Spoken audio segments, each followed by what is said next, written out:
under Article 15, Clause 1. It is humbly submitted that Article 15, Clause 1 prohibits discrimination solely on the grounds of sex. However, this provision must be harmonized with Article 15, Clause 3 of the Constitution, which permits the state to make special provisions for women. In Leela versus the state of Kerala, women candidates challenged their exclusion from the Kerala Armed Police Battalions. The court upheld that exclusion, noting that the armed battalion's duties involved continuous night postings, strenuous training, and the high-risk field deployment in remote terrains. The ratio is directly applicable to firefighting, which similarly requires hazardous field readiness and round-the-clock mobility.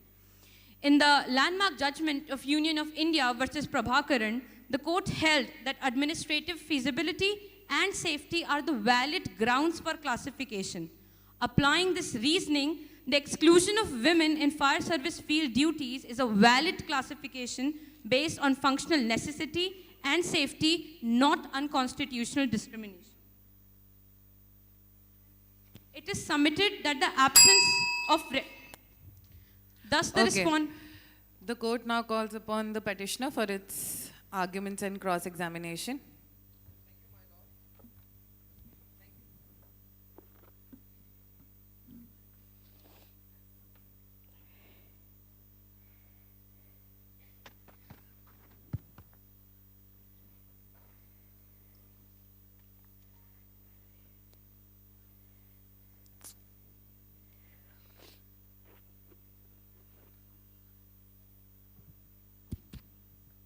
My lord, how funny it is that they didn't tell the whole story.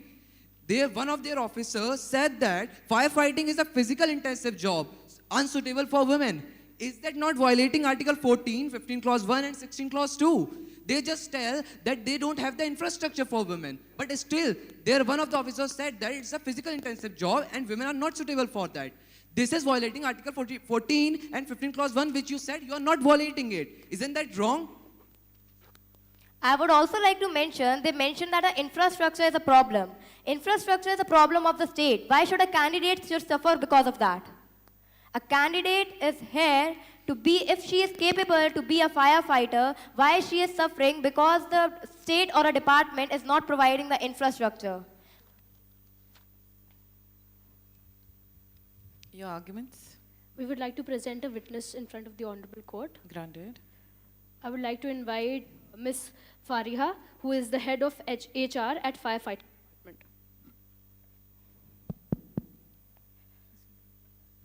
Ms. Fariha, you are the head of recruitment in the Firefighting Department. As everybody can see, she is a female who is working in the Firefighting Department. So can you tell the Honorable Court why women cannot currently being the main emphasis, be recruited into firefighting roles? Well, currently we're not accommodating women for this role, mainly because of the lack of infrastructure. We are currently developing the infrastructure and environment to accommodate women. As we know that firefighting is a work which requires 24/7 attention, and the current conditions or environment are not suitable for them to work in. And my honors, day before yesterday itself, I went there to examine, and I for sure can say, as a woman, that the current condition or the current infrastructure is not proper for women to work there. But my visit had a reason. I went there because we are under development to create that particular infrastructure or environment for them to work in. We are not stopping women to work. Currently, we are creating better infrastructure for them to work in. That's all.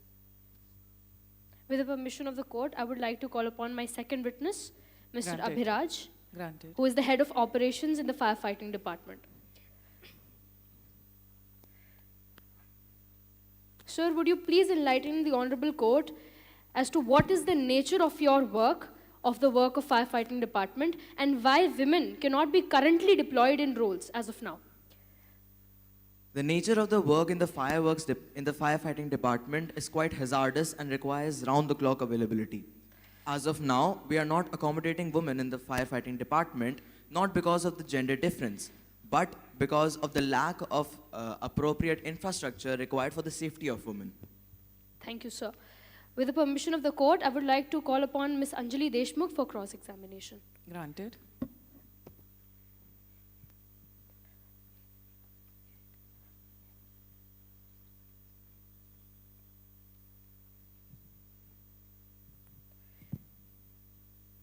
Miss Anjali, as you mentioned that you had been discriminated on the basis of gender, but don't you think that these provisions that are made right now currently are protecting your safety and security until better infrastructure evolves so that women don't have to work in fields that are hazardous or that do not guarantee safety as of now? No. I met every eligibility criterion and I have all the qualifications of a female fighter as a sub-trainee. Yet, I was denied solely on the basis of gender because I'm a woman. This doesn't define my denial and Okay. Petitioner, your closing statements, please. I would like to say that the respondent again and again mentioned the point of infrastructure, but is not feasibly mentioned. The victim, the witness they presented, she is still working in the fire department. Means she has the infrastructure, they are living there, Objection. the infrastructure is being made. Overruled. It is not a new practice that women are being recruited in in firefighting. It is a past many years practice that women are there. So the infrastructure is already being made. So putting a point of infrastructure again and again and blaming that the infrastructure is a problem, it's not right. They already mentioned that one of the officers said that female are not suitable for firefighting job because of their gender. My lord, I also want to say one thing. That if they say they don't have the infrastructure, but having a female candidate there, they are having a head. She's the head of that department. And second thing, if she says that they don't have the infrastructure, Article 39A, right to livelihood for men and women are Please equality. adhere to the timelines. Respondent, your closing statement. Thank you, Your Ladyship. As my learned counterpart mentioned that women are being deployed in the firefighting department, I truly agree with her that they are being deployed, but they are not being deployed for the on-field operations that are there. Our HR, she does not have to work round the clock, or she does not require separate accommodation, or she does not have to work for the night shifts. But as a firefighter, Anjali has to work in such conditions, and we are still developing the mechanisms to accommodate women in this I field. object, my lord. Overruled. In the light of the facts of the present case and the issues raised and the arguments advanced, the respondent most humbly prays before the Honorable Court that it may be pleased to dismiss the writ petition filed by the petitioner as being devoid of merit. Thank you. The issue raised before the court is one of constitutional significance, whether the exclusion of the petitioner on the ground of gender, despite merits, violates Article 14 and 15 Clause 1 of the Constitution. The respondent claims operational feasibility and infrastructure limitations. The court must balance the principles of equality with administrative exigencies and test whether such restrictions amount to reasonable classification or unconstitutional discrimination. The matter stands adjourned for detailed submissions on gender equality in public employment. Thank you, my lord. Thank you, my lord. Thank you, participants. Thank you, Your Ladyships. Team RS17 and RS16, please come backstage. Judges, kindly note, we now move forward with case code 5, where the petitioner is being represented by RS06 and the respondent is being represented by RS11. The case under consideration is Amara Beverages versus Natural Cola Private Limited. The facts of the present case are as follows. Amara Beverages, a popular Indian soft drink company, has been selling its signature lemon soda under the brand name Zesta since 2010. The product has a bright yellow and green label with a zigzag lemon design. The company registered the word mark Zesta and the label under the Trademarks Act 1999. In 2024, Natura Cola Private Limited, a new entrant in the beverage market, launched a lemon soda called Zesto.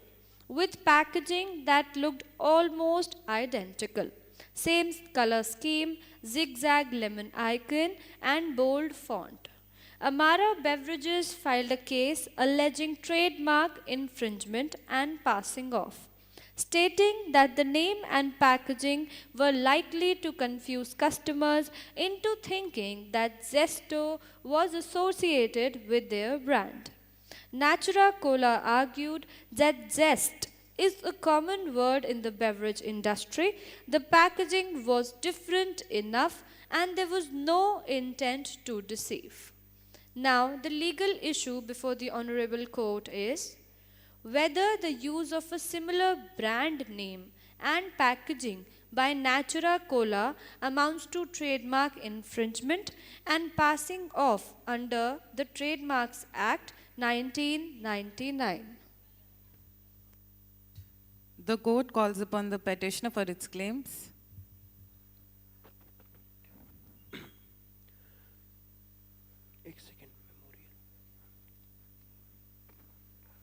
With the permission of the court, can I submit my memorial?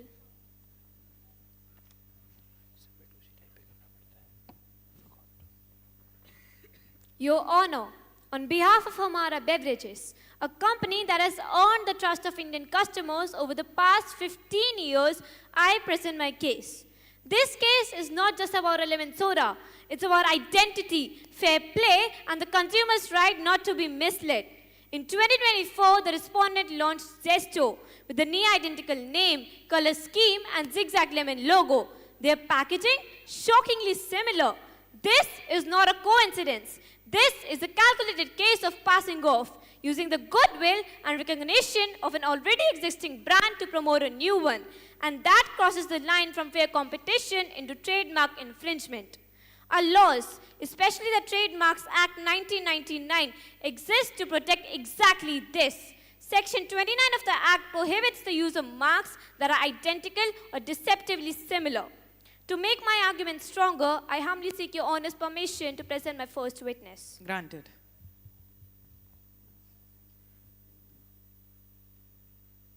Introduce yourself to the court.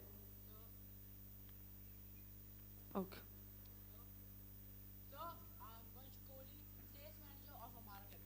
What happened when Zesto was launched in 2024? So within the time span of 3 to 4 months, our sale declined by 37%. At first, we thought it is seasonal, but after consulting shopkeepers, we get to know that this is not seasonal. They thought they are buying Zesta. Your Honor, our sales was declined by 37%, not because of the quality, but because of the confusion created in the minds of the consumer due to the respondent's product. With your permission, can I call witness number 2? Granted. Introduce yourself and tell why are you here.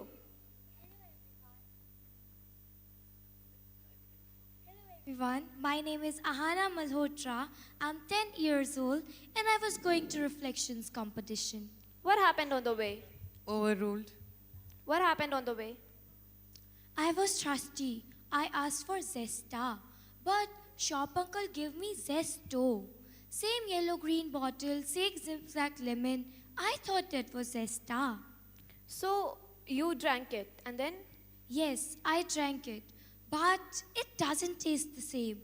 My stomach hurt and I missed my group discussion. Ab to medal bhi nahi milega. Why do you think that happened? Because दोनों एकदम same दिखता है. Same color, same design, same bottle. कौन सा असली कौन सा duplicate कुछ पता ही नहीं चलता है. What do you want the court to know? Please keep Zesta safe. We kids trust it. And Zesto just confused me and spoiled my chance. Can you show the bottle from which you drank? Yes, ma'am. Your Honor, the bottle from which she drank was Zesto, not Zesta. And the packaging is so similar. With your permission, can I call witness number 3? Granted.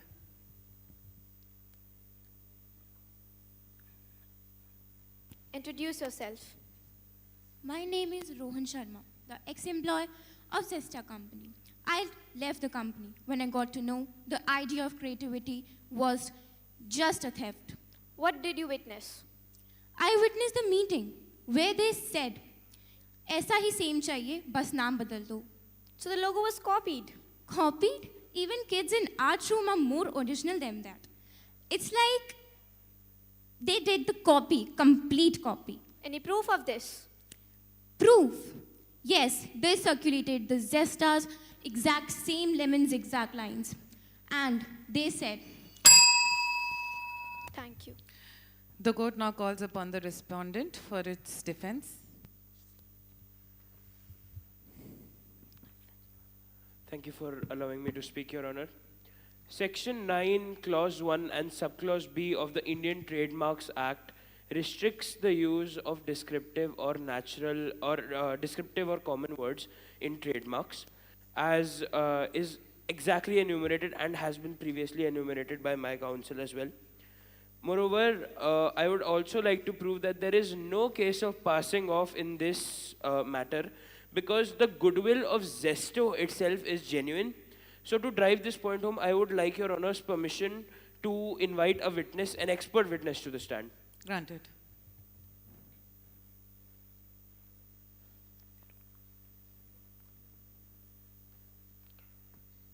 Please tell us more about yourself. I'm Anas Ontakke, and more specifically, Dr. Anas Ontakke.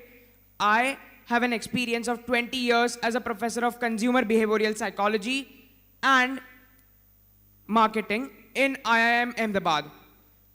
Okay, so you recently conducted a survey regarding consumer psychology and marketing with respect to soft drinks. I believe you can explain it better than I can. Yes, sure. This was a survey which was conducted across many cities such as Nagpur, Bhilai and Ahmedabad. And this survey had a sample size of 3,000 people. The findings of the survey, they were as follows. That about Zesto, there was absolutely no confusion, and Zesto was consumed by the people with higher income backgrounds and a higher income neighborhood. Along with that, it was consumed by health conscious people. Okay, so you mentioned that your survey did not find confusion. So is there actually no proof of consumer confusion in your entire survey? Absolutely no point of confusion. Okay, thank you for allowing me this witness. May I also call another witness to the stand? Yes, ma'am.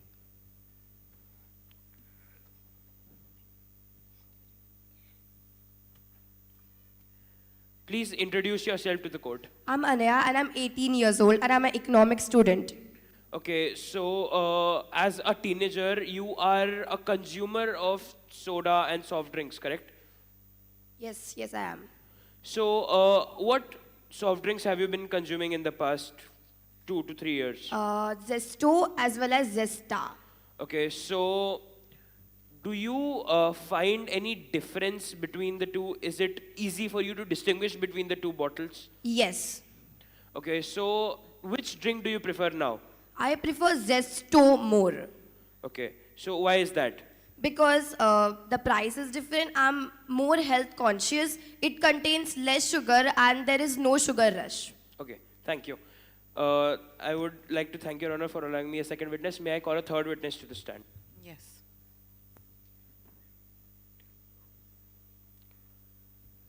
Please introduce yourself to the court. I am Anuj, the owner of Natura Cola. Why, okay, so the alleging is that your logo is, our client's logo is similar to their logo. Why is it that the logo and the name are so similar? It is a mere coincidence. Any good designer creating a bottle for a lemon soda would create a green bottle, a zigzag logo, and the name Zest. It is nothing new. So yes, indeed. I would also like to thank the court for granting me a third witness.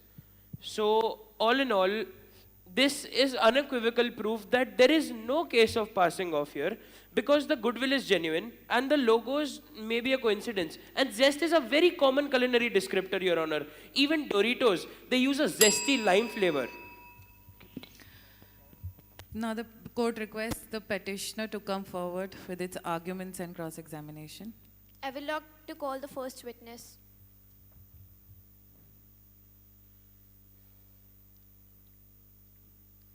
You conducted a survey, right? Was that government authorized? Yes, it was indeed IIM Ahmedabad. Any proof of this? I don't. First of all, I don't like you not trusting the liability of a person who has 20 years of experience from IIM Ahmedabad. And the second point is that, Your Honor, all the people here quite believe that I'm the most eligible person for the survey and very much experienced. So they cannot trust my liability, and it was fully government authorized. Your Honor, we have been receiving feedbacks of the consumers and we have evidence of this. They have been saying that the quality has been degraded. But when we ask them to attach the pictures, they have been attaching pictures of Zesto instead of Zesta. Does that prove that your product is bad? We have evidences to prove. They have been sending us emails. Objection, Your Honor. Sustained. Irrelevant question because he's an expert witness, not a consumer or the owner. But the consumers have been sending us images of your product and saying that the confusion has been caused. And your company's insider was the witness number 3, and she clearly stated that you circulated pictures of our logo and asked them to copy it. May I reply to them? Yes. The fact of the matter is zest is a very common culinary descriptor, and as an expert witness, what would Dr. Sontakke even know about consumer confusion at an individual level? He is an expert surveyor, not an expert individual interviewer. Second, if you want to ask such questions, you could have called them. Third, their entire line of questioning was irrelevant when they ask him about his credibility, because IIM Ahmedabad is a government university. I object, Your Honor. The court must accept the government authentic report, and if the proof is not submitted, this is irrelevant. And, Your Honor, I would like to bring the attention of the court of the case. Supreme Court clearly ruled in the case of Parde versus JP that if there is a minute difference, that clearly confuse the consumer. It is a case of trademark infringement and passing off, Your Honor. Well, if we're going to set precedents now, I would also like to remind the court that a Madras court, High Court in 2020, denied ITC's trademark over the term magic masala because the terms magic and masala, magic being laudatory and masala, wait, let me complete my statement. And masala being a common culinary descriptor is not going to be trademarked because it is a baseless claim of trademarking. I object, Your Honor. Your Honor, this logo is being confusing the consumer. That's why it is a case of trademark infringement.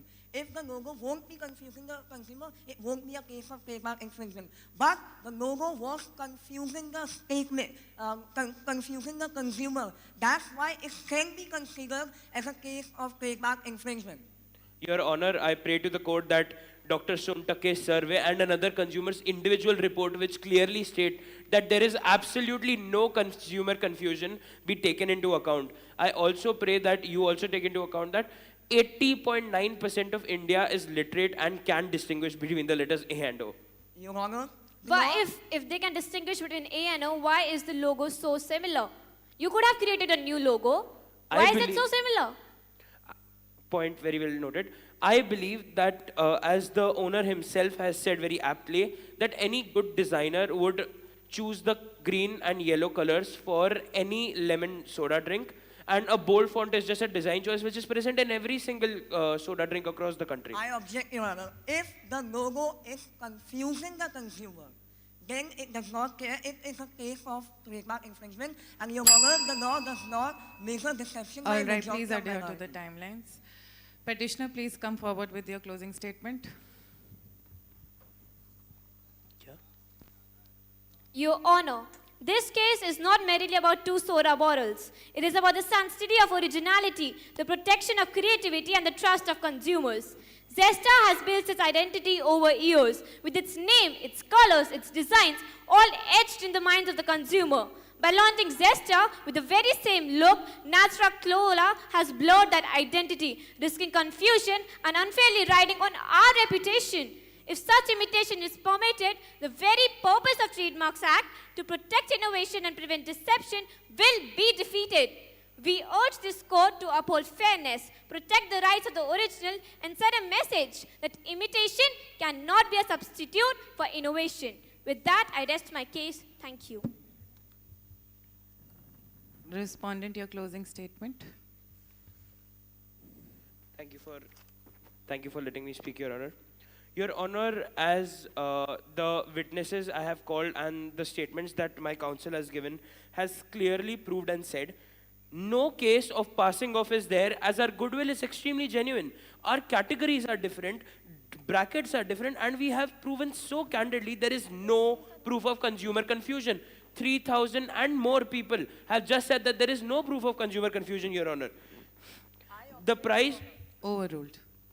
The bottle may be similar, the design may be similar, but they have trademarked the word Zesta, not the logo. They, as the facts of the case themselves mention, they have trademarked Zesta, not the logo of Zesta. So indeed, there is no case of trademark infringement or passing off. We pray that you heed our proofs as standing the test of the law. We now rest our case. Thank you, Your Honor. The matter before the court pertains to trademark infringement and passing off under the Trademarks Act 1999.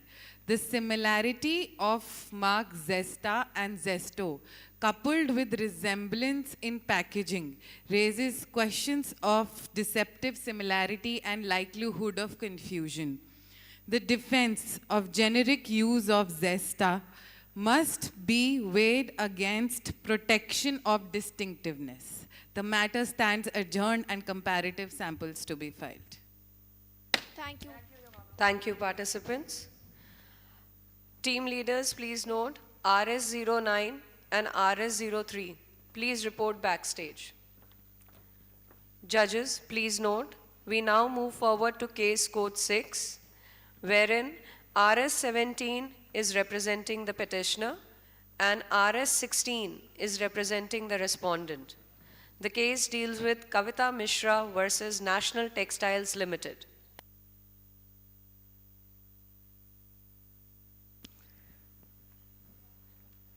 Team RS09 and RS03, kindly report backstage. The facts of the case are as follows. Kavita Mishra, a 28-year-old engineer, was appointed as a quality control inspector at National Textiles Limited on 5th of July 2022. On the same day, Ravi Patel, a male candidate with similar academic qualifications and work experience, was also appointed in the same role and department. Both employees performed identical duties, including quality checks, product supervision, and report preparation under the same supervisor and with similar working hours. In early 2024, Kavita learned through internal sources that Ravi was receiving a monthly salary that is rupees 10,000 higher than hers, despite holding the same position. When she approached the HR department for clarification, she was told informally that men are generally paid more as they are expected to support families. Kavita filed an internal grievance, but the company took no remedial action. She then launched a formal complaint before the Labour Commissioner, alleging that she was being paid less solely on the basis of gender in violation of the Equal Remuneration Act 1976. She also claimed that the company's practice infringed her constitutional rights under Article 14 of the Constitution of India, which guarantees equality before the law, and Article 39, Clause D, which promotes equal pay for equal work for both men and women. The company responded by stating that Ravi's higher salary was due to family-based financial allowances and not gender discrimination. The legal issue before the court today is whether paying a female employee less than a male colleague for the same work violates the Equal Remuneration Act 1976 and Article 14 and Article 39 Clause D of the Constitution of India. The court calls upon the petitioner to put forward its claims. If the court may please, I, the counsel on behalf of the petitioner, would like to state the facts of the case. Much obliged. Members of the court and all those who value equality, which is basically everyone except National Textiles Limited. Today we are here to discuss a case where discrimination is not only accepted but shamelessly justified. My client, Ms. Kavita Mishra, has been working at this company since July 2022 till date with the same work, same responsibilities, and the same qualities as her co-worker, Mr. Ravi Patel. Yet, she was paid less only due to her gender. Your Honor, this is a direct violation of Article 14, Equality Before Law, Article 15, Prohibition of Discrimination on grounds of sex, religion, etc., Article 16.1, Article 16.2, Article 21, Article 39D, Equal Remuneration Act, Wages Act, and it's just too much to mention, Your Honor. Today, we are not debating whether injustice has occurred, but rather we are deciding how long it will be allowed to continue. I seek permission from the court to bring forth Ms. Kavita Mishra. Granted. Please tell the court about your work at the company. I've been working as a quality control inspector since July 2022. Did you internally complain about your wage gap? Yes, my lord. I reached out again and again to the HR, but every single time I was brushed aside. They told me that it was the company policy and that I should stop asking questions. My lord, we women are expected to support our families financially. If our women officers could fight in Operation Sindoor with same courage as men, if women could lead this country as presidents and prime ministers, then how can my gender reduce my paycheck? Your Honor, this is not just Kavita's fight. It's a fight for every employee who lacks dignity at the workplace. And as we speak about dignity, we'll be bringing forth a witness whose dignity has been compromised by this very company. Your Honor, I seek permission to call upon our first witness, Mrs. Ananya Sharma. Granted. Ma'am, please tell the court a bit about yourself. I come from an orthodox family. I struggle to educate myself and I struggle to even work to earn a wage. Ma'am, please tell the court what happened to you at National Textiles Limited. I worked as a quality control inspector at National Textiles Limited for 4 years. When I raised my grievances, I was told to stop creating trouble, and then later, without any real evidence, I was fired for bad conduct. Thank you. Your Honor, a former employee has just confirmed that this pay gap is not a mistake, but a pattern discriminating against women. Now I seek permission to call upon our second witness, Mr. Dhruv Kapoor. Granted. Sir, please tell about your observations to the court. My observations at the company was one which questioned my conscience and left me anguished. There was a significant pay gap between the male and female employees working at the company. In fact, when I had handled payroll, there was a directive sent to me under the pretext that since male were the main breadwinners of the house, they were to be paid more. Thank you. Your Honor, a company in the 21st century is still discriminating on the basis of family responsibilities. And Your Honor, when an employer knows that a policy is illegal, but they still keep it because no one has ever challenged it, that's not breaking the law. That's literally mocking it. Now I seek permission to call upon my next witness, Mr. Sanjay Shah. Granted. Sir, please introduce yourself to the court. I've supervised both Ms. Mishra and Mr. Patel, and I can confidently say that they were equally professional, equally hardworking, and equally productive. There was no difference in their output. Your Honor, the supervisor himself has confirmed that there should be no wage gap as they both have equal responsibilities, equal skills, and equal results. Thank you. The court now calls upon the respondent for its assertions.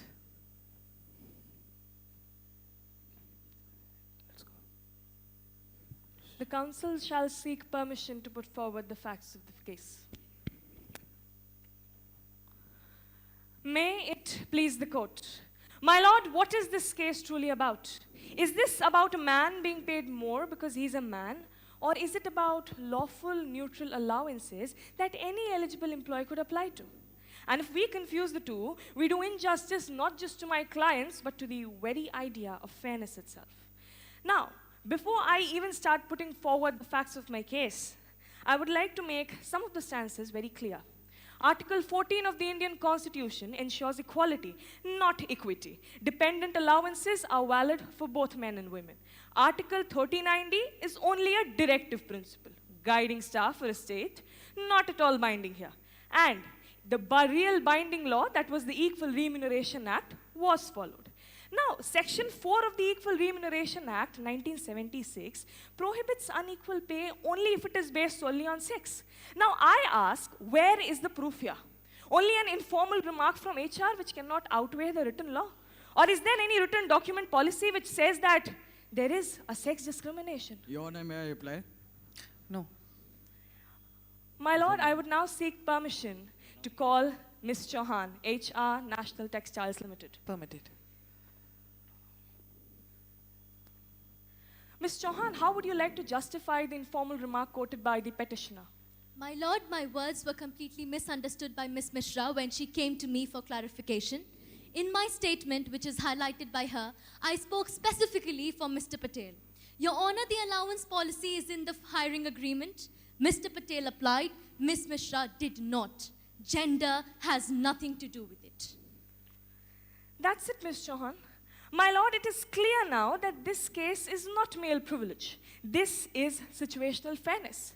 So shall we punish fairness, or shall we uphold justice as the Constitution intended? Next, my lord, I seek permission to call Mr. Ravi Patel. Granted.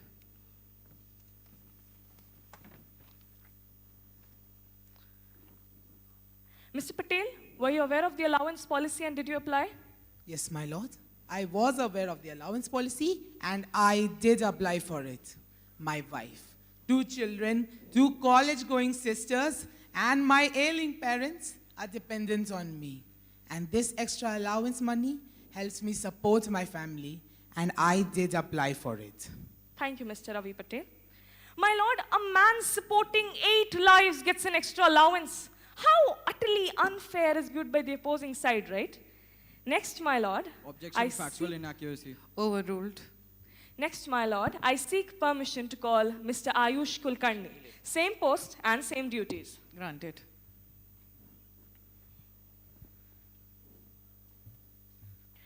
Do you receive an extra allowance, Mr. Kulkarni? No, I don't. Why? Because I don't qualify to have declared dependence as I'm a happy bachelor. Then, my lord, I feel that he proves the men always get more theory wrong. But, Mr. Kulkarni, were you actually aware of the allowance factor? Yes, I was. It was clearly mentioned in my appointment letter along with all other terms and clauses. Thank you, Mr. Kulkarni. My lord, it is now becoming clear that equal pay and fairness was given. And the extra amount was just a dependent allowance. And, of course, the Equal Remuneration Act 1976 is subject to variation. And in that variation under subpart 4, we have special allowances, which has travel allowances, seniority allowances, and dependent allowances. That's all, my lord. Thank you. The court now calls upon the petitioner for its arguments and cross-examination. Is the court allowed to call Ms. Chauhan?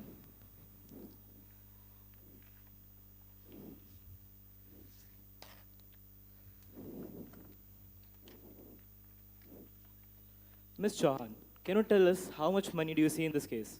Objection, my lord. Sustained. Irrelevant. How is this irrelevant, my lord? Why you can't, without asking, how are you even trying so I'll be continuing. This is a lump sum amount of money of more than 3.6 lakhs, the amount Ms. Kavita Mishra lost for over 3 years. How would you feel if you were ever stripped from this money just because you were a woman? It is not about gender discrimination. Please answer my question. How would you feel if you were ever stripped from this money just because you were a woman? Sir, your question seems irrelevant because this case is not about gender discrimination. It clearly depends on family responsibility allowance. I'm asking, how would you feel if you were ever stripped from this kind of money? I did not strip her off from any money. How and would you therefore, feel I am if you not were stripped supposed from to this money? answer this Objection, question. my lord. Asked and answered. Okay. not answered She did correctly. not answer the question asked. Please she just played with maintain the words. decorum of the court. That's all. Thank you. I would now like to call Mr. Kulkarni.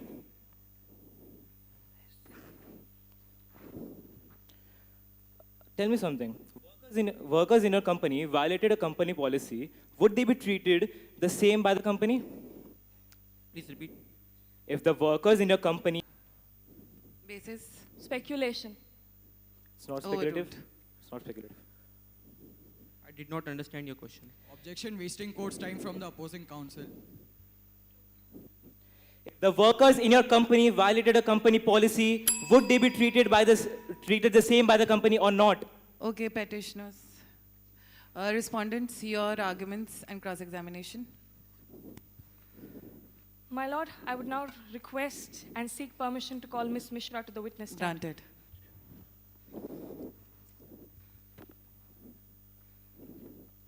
Okay. So, Ms. Mishra, in your appointment letter, was there any sort of other papers other than your appointment letter in which you had signed? Any other papers? No. That can't happen. I've actually checked it before signing. I always read my documents. That can't even happen, Ms. Mishra. Every company, before appointment, gives the appointment letter plus all the other policies which the company is actually... Objection, Your Honor, speculative. Overruled. Ma'am, this is a public company, and all the public companies maintain the constitutional laws. And all those constitutional laws are mentioned in those papers coming along with your appointment letter. So then, my lord, it proves that it was carelessness from Ms. Mishra's side that she didn't read the company policies. And in the memorial which I have mentioned, if you check, then all the policies are mentioned. All the exceptions, all the allowances, everything was mentioned. So, if you didn't even read for those allowances, how did you expect the company to give you that extra rupees 10,000 by telepathy? Well, I've sent numerous letters to my HR as well as my supervisor stating all my grievances. But numerous letters, did it contain all the policies? Objection, Your Honor. Yes, it did. There's legally the need to differentiate between a salary and an allowance in a payslip. We have mentioned the payslips of both Ms. Kavita Mishra and Mr. Ravi Patel in our memorial. There is no clear differentiation between an allowance and a salary. They are combined according to them. Sustained. All the salary slips mentioned in my memorial have the scattered structure as well, my honor. If you could check, please. Salaries are different. I told in the salary slips, everything is structured and written. Okay. Petitioner, your closing statement.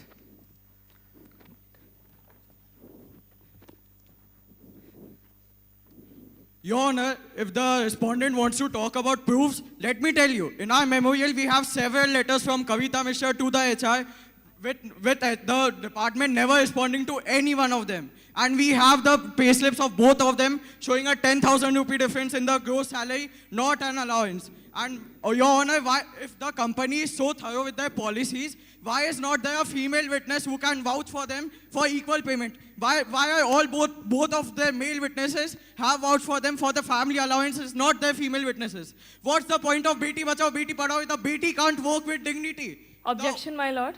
Objection during... Okay, so the law has spoken clearly. In the case of Ranveer Singh versus Union of India, equality is a constitutional command, not charity. And in state of Punjab versus Nirgesh Mehta, gender is no grounds for discrimination. And finally, the most important one, Audit Acosta versus McKenna and McKenzie, equal work demands equal pay. The only numbers that should have differed in this case are the numbers of the employee ID, not their salary. Respondents, your closing statement. The truth, my lord, is simple. Base salary for both Ms. Mishra and Mr. Patel was equal. The extra amount given was not a bonus for being male. It was a family allowance that any employee could claim under similar circumstances.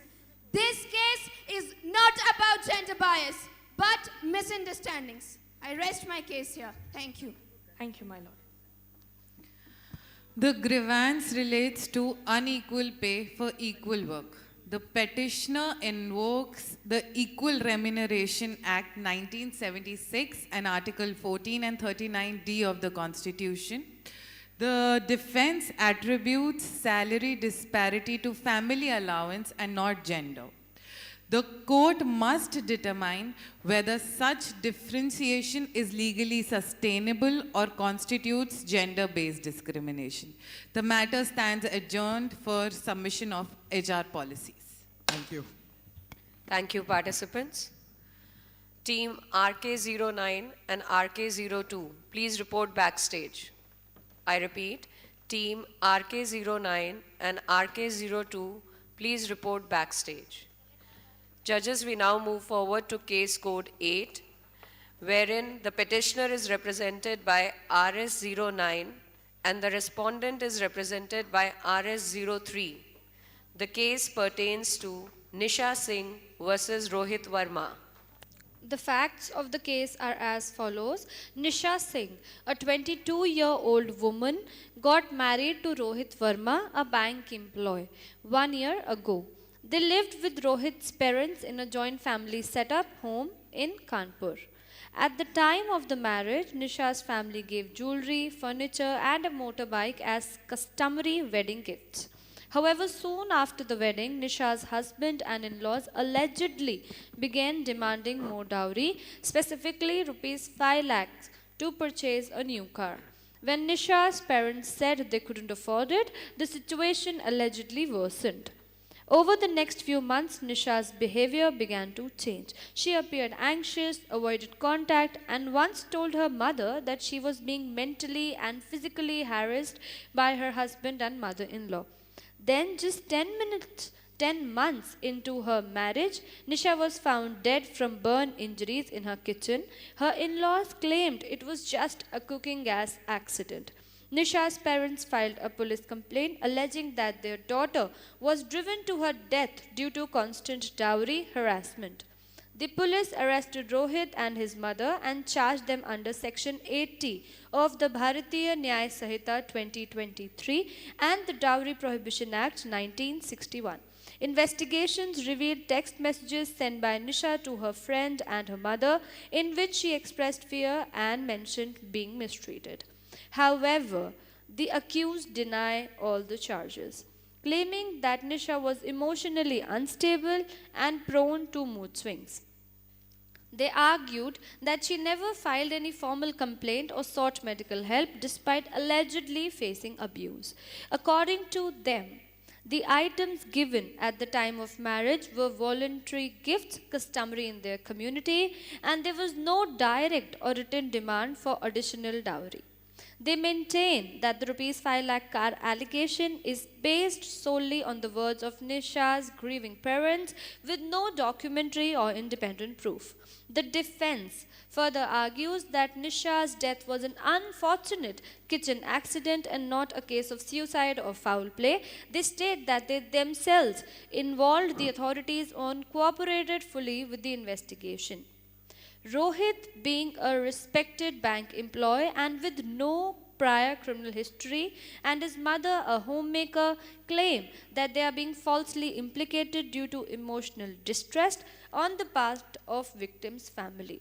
They also assert that the text messages mentioned by the prosecution may have been misunderstood or taken out of context and do not establish a clear case of harassment or abetment. The legal issue before the Honorable Court is whether the death of Nisha Singh amounts to dowry death under Section 80 of the Bharatiya Nyaya Sanhita 2023.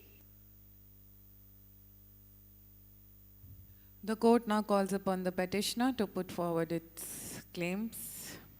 The counsel seeks permission to approach the dais. Granted. Much obliged.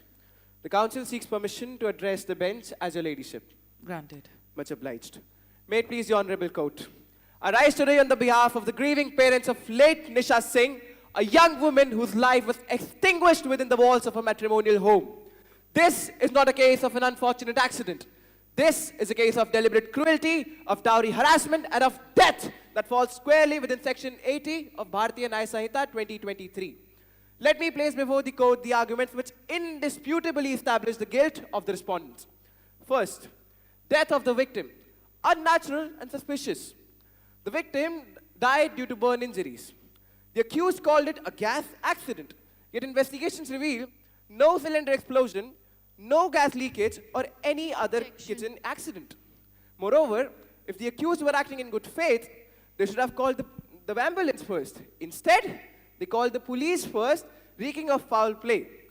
And under Section 3 of Bharatiya Sakshi Adhiniyam, circumstantial evidences are admissible. Moving forward, death within 7 years of marriage.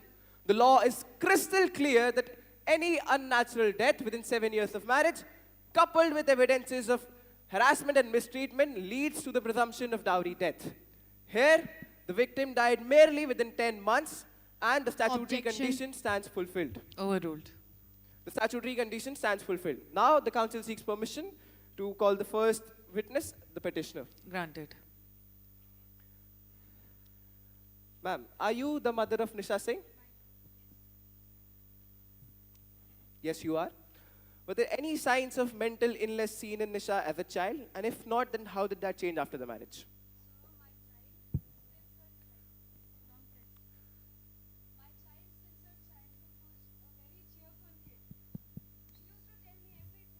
Then later, after her marriage, it all changed. It all drastically changed. She stopped talking to me. She was not that close anymore. She used to be really anxious and she used to be really few. Thank you, ma'am. Sorry for your loss. This leads us to the third argument. Evidences of cruelty and mistreatment. The victim has herself spoken through her words about the cruelty, the mistreatment, the harassment. These words are not hearsay. They're the dying whispers of a young bride begging for help. The Section 86 of BNS states that cruelty mentions both mental and physical cruelty. And the repeated harassment by the family and the change in behavior leads to the conclusion that Nisha was addressed to cruelty in her matrimonial home. Moving forward to the next argument, the legal principle of soon before death. The Supreme Court, in the case of Kabir versus State of Punjab, reiterated in the state of Satbir Singh in the state versus the state of Haryana, states that soon before death does not mean immediately before death. Also, the continuous threat of harassment forms a clear connection between harassment and the death of the victim. Moving forward to the last argument, death of the victim and the demand for dowry clearly proven. In the Supreme Court has stated, in the case of AP versus Rajgopal Asawa in the year 2024, has stated that testimonies and circumstantial evidences are enough to prove a dowry death and dowry harassment. And here in this case, all of Nisha's digital connections and even her parents confirmed that she was alleged and asked for 5 lakh rupees for the dowry. Also, in this case, they gave a cost to Nisha Singh's life. And when that cost could not be paid, they killed her and took her life. I request the court to find them guilty. They are guilty and they shall be given the strictest punishment. Please Thank adhere you. to the timelines. The respondent, the defense, please come forward with your defense. The counsel seeks permission. Granted. The respondent humbly submits that this honorable court is vested with the jurisdiction to try and adjudicate the present matter in the accordance of Section 177 and Section 209 of the Criminal Procedure Code 1973. It is submitted that the alleged incident forming the basis of the prosecution's case is said to have occurred in the territorial limits of Kanpur, Uttar Pradesh, which falls under the jurisdictions of this honorable court. Now, the counsel seeks permissions for the further arguments. Granted. It is most humbly submitted that the allegations of an unlawful dowry demands are wholly unfounded. The articles exchanged at the time of the marriages, such as the jewelries, the furnitures, and the motorbikes, were customary and voluntary gifts given out of love and affections, and cannot be stretched out, law or fact, to be treated as a dowry under the Dowry Prohibition Act 1961. Section 2 of the Dowry Prohibition Act 1961 defines dowry as the property or a valuable security given or agreed to be given in connection with the marriage as a consideration for the marriage. However, the section 3 clause 2 expressly exclude voluntary presence given at this time of marriage, provided that they are customary in nature and not pursuant to any demands. Thus, unless a specific or coercive demand is made, there is no dowry. It is humbly submitted that the prosecution has sought to mischaracterize customary and voluntary offerings as dowry. Such interpretations would not only defeat the legislative intent but also criminalize traditional practices. Satisfies the Honorable Supreme Court in S. Gopal Reddy versus the State of Andhra Pradesh 1996, 4th SSC 596, held that voluntary gifts given in accordance with customs do not amount to dowry in the absence of demand. Now, I would like my co-counsel to go with the further arguments. It is most humbly, respectfully submitted that the prosecution has failed to prove beyond reasonable doubt that any act of cruelty or dowry harassment. The alleged 5 lakh rupees demand is based solely oral statements without documentary support. Objection, Your Ladyship. Overruled. No complaint was ever lodged by deceased and medical evidence indicated accidental burn. As held in Sharad Chand Sarda versus State of Maharashtra, suspicion cannot replace proof. It is most respectfully submitted that under Section 80, PNS cannot be invoked in the absence of proved foundational fact. The prosecution has relied heavily on the private text message allegedly sent by the deceased, which was neither independently verified nor forensically authenticated. Without such authenticity, these communications cannot be constituted reliable evidence of dowry harassment or abetment.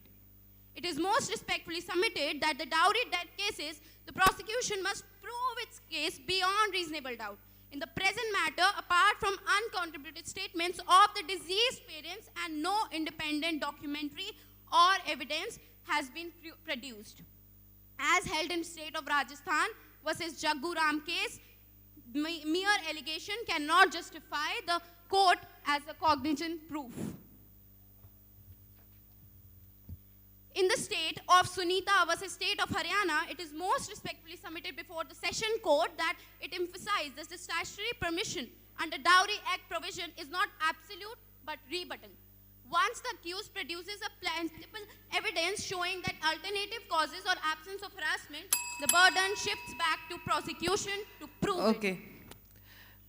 Objection, Your Prosecution, Ladyship. your arguments. Objection, Ladyship. Sustained.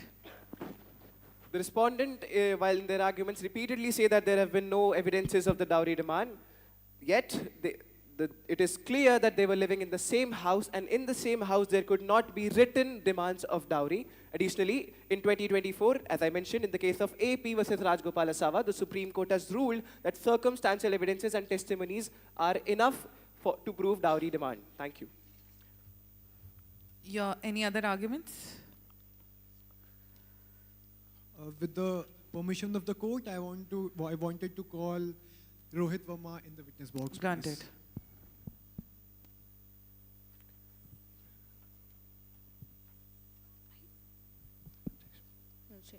So, Mr. Rohit Verma, where were you at the time of the tragedy? I was at work and I got a call that something happened to my wife. Okay. So, do you agree that your wife had some mental illness? Yes, I do, but she never actually agreed to go to the doctor with me. Did you force her to go to a doctor? I did not force her, but I did ask her. Point to be noted, my lord, that it's the husband's primary responsibility after a matrimonial bond to take care of the wife after a marriage. Yet I cannot force her to Objection, go to. Your Honor. Basis? Foundation. Foundation. Overruled. My second question is that did you inform her parents about this? About what? About her mental illness? Yes, I did. You did. Objection, Your Ladyship. This is a made-up fact. Ma'am, in the facts also, it's not written that Rohit Verma informed her parents about the medical illness or the mental illness she was facing. Thank you, Rohit Verma. Now I wanted to seek the permission to call Rohit's mother in the witness box. Granted.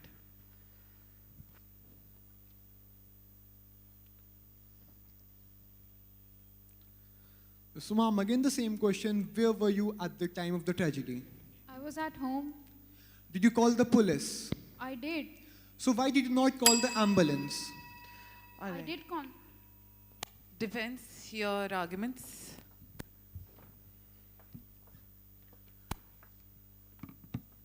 I would like to call the deceased mother.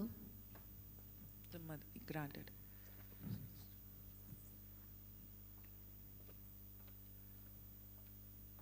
Claim a 5 lakh rupee demand was made after the marriage. Did you ever see any written demand? Ma'am, a written demand for dowry in the same house. Is that even a valid question? Yes. And it is mentioned in the text which has already been provided to the respected judges. Again, this is a made-up fact because it is only mentioned that she was hurt and she was facing harassment, not 5 lakh rupees dowry in the text. Ma'am, the text messages claim that, and she was my daughter talking to me. So the text messages presented in the statement of facts are wrong?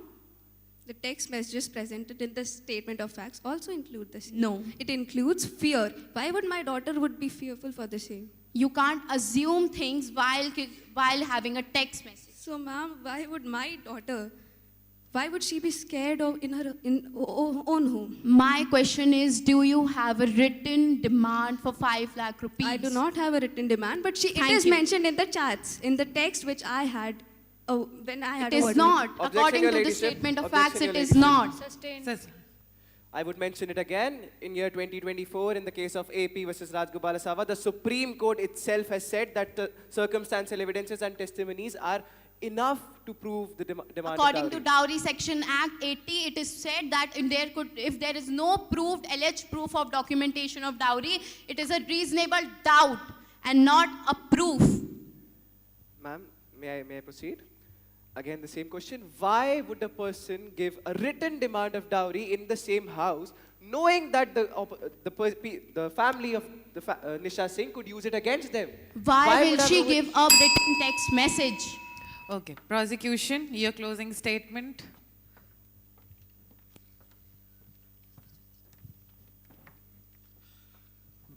With the gracious presence of the Honorable Ladyship, I want to state that Nisha Singh was found dead after barely marrying for 1 year. The law under Section 80 clearly states that within 7 years of marriage, after 7 years of marriage, if dowry demands and cruelty has been proved, then the presumption of dowry death arises. In this case, the demand of 5 lakh rupees, her anxious behavior, and the testimonies given by her friends and her mother clearly states or establishes the fact that cruelty was done with her before her death. The opposition has just provided us with bare denials, no medical proofs, and no proper documentation. Hereforth, I seek justice in this court as Nisha's life in silence should not be the reason of silence of the law. Thank you. Defense, your closing statement. Yes, ma'am. It is most respectfully submitted before the Honorable Court that the prosecution has failed to discharge the evidence burden required under Section 80 of the Bharatiya Nyaya Sanhita 2023 and the Section 113B of the Indian Evidence Act. The allegations of dowry harassment is vague, uncorroborated, and unsupported by independent or documentary proofs. The medical evidences clearly indicates that the death was accidental in nature and no proximate nexus between the alleged harassment and the unfortunate demise has been established. According to the section under Section 80, BNS is unsustainable in law and fasten criminal liability upon the accused would result in a grave miscarriage of justice. And my lord, it is really important to save one innocent person who just lost his wife and then they are accusing that he has only killed them. The prosecution here alleges dowry death under Section 80 BNS, supported by circumstantial evidence and prior harassment. The defense asserts accidental death and absence of direct dowry demand. The court must examine the presumption under law regarding the death of a woman within 7 years of her marriage under suspicious circumstances alongside evidentiary value of text messages. The matter stands adjourned. Thank you, participants. Team leaders, kindly know there's an announcement for you. If your team is participating in the cultural evening today, kindly meet Ms. Pallavi backstage with your song, music, or any other thing that you want to be uploaded onto the computer. Thank you. We move on to the next case. The next case is dealing with case code 9, wherein RK09 is represented by the petitioner and RK02 is represented by the respondent. Team code RK01 and RK08 kindly report backstage. The facts of the present case are as follows. Mr. Kabir Malhotra, aged 34, is a national level cricketer, fitness entrepreneur and motivational speaker. He is well respected in the sports and health industry for promoting clean eating, athletic discipline and youth empowerment. Kabir has authored a best-selling book on sports nutrition, runs a non-profit foundation for underprivileged youth, and serves as a brand ambassador for Fit Fuel, a sugar-free sports beverage. Without his knowledge or consent, Choco Delight Private Limited, a major chocolate manufacturer, published a nationwide advertisement campaign featuring a cartoon-like character that closely resembled Kabir with matching facial features, cricket gear bearing his initial KM, and his signature headband, happily eating a Choco Delight chocolate bar. The caption read, "Even champions crave Choco Delight, the sweet taste of success." The ad sparked public confusion and backlash, with many accusing Kabir of contradicting his long-held stance against processed sugar. Fit Fuel suspended its endorsement deal, and Kabir's foundation suffered reputational damage, with some donors pulling out. In response, Mr. Malhotra filed a defamation suit alleging unauthorized use of his likeness and false endorsement that harmed his personal and professional image. However, Choco Delight Private Limited contests the allegations, arguing that the character was a generic representation of a cricketer and not explicitly labeled as Kabir Malhotra. They claim the use was satirical, creative, and non-defamatory, protected under artistic expression. The company asserts that no direct mention of Kabir was made, and the initials KM are coincidental, not conclusive proof of intent to impersonate. They further argue that the backlash was due to public misrepresentation and not their ad, and not Kabir's commercial losses stemmed from the overreactions by the third party, and not the direct harm from Choco Delight's actions. The underlying legal issue today is whether the use of a cartoon resembling Mr. Kabir Malhotra in the advertisement constitutes defamation by innuendo. The court calls upon the petitioner for its claims. The counsel requests to approach the dais. Granted. Much obliged.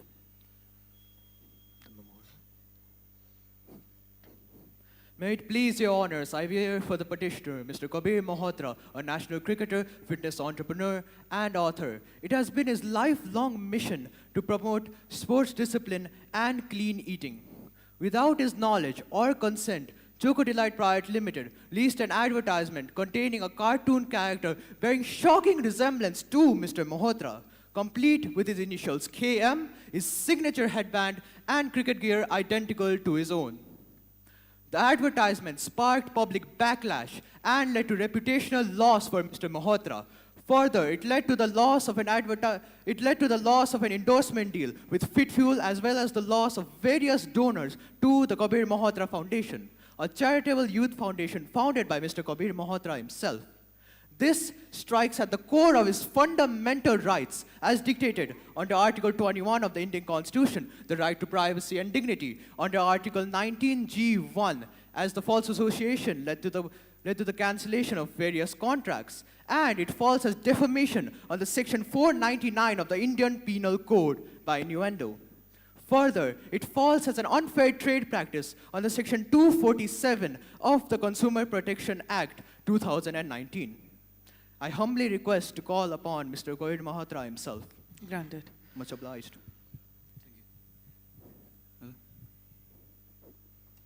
Check. Mr. Kabir Malhotra, why do you believe people associated you with the advertisement? Well, Your Honor, the advertisement featured a character whose face was extremely similar to mine with matching facial features. The character also wore my signature headband, which is extremely iconic.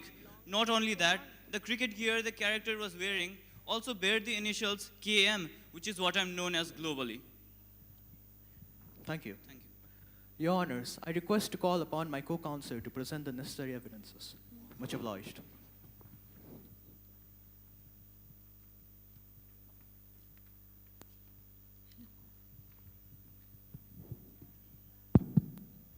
Thank you.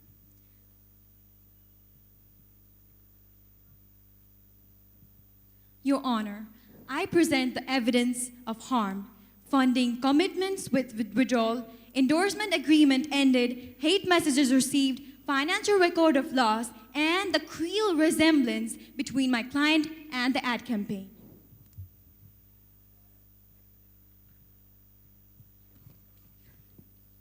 An apology may be words, but my lord, these documents are scars, and scars do not fade away easily.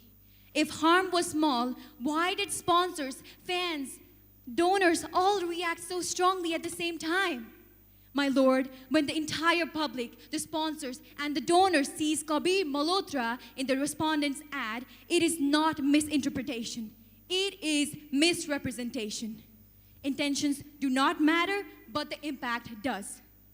Because the harm caused loss of contract, funding and name, we request this court to order the respondent to pay compensation for both reputational and financial damages so that real justice is done.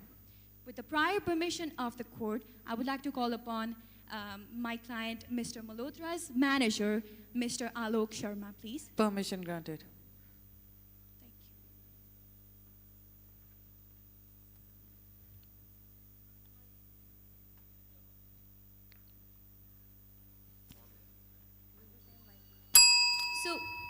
Okay, please. The respondent, your opening statement. Permission to obtain the floor, Your Honor. Granted. Good morning, members of the jury.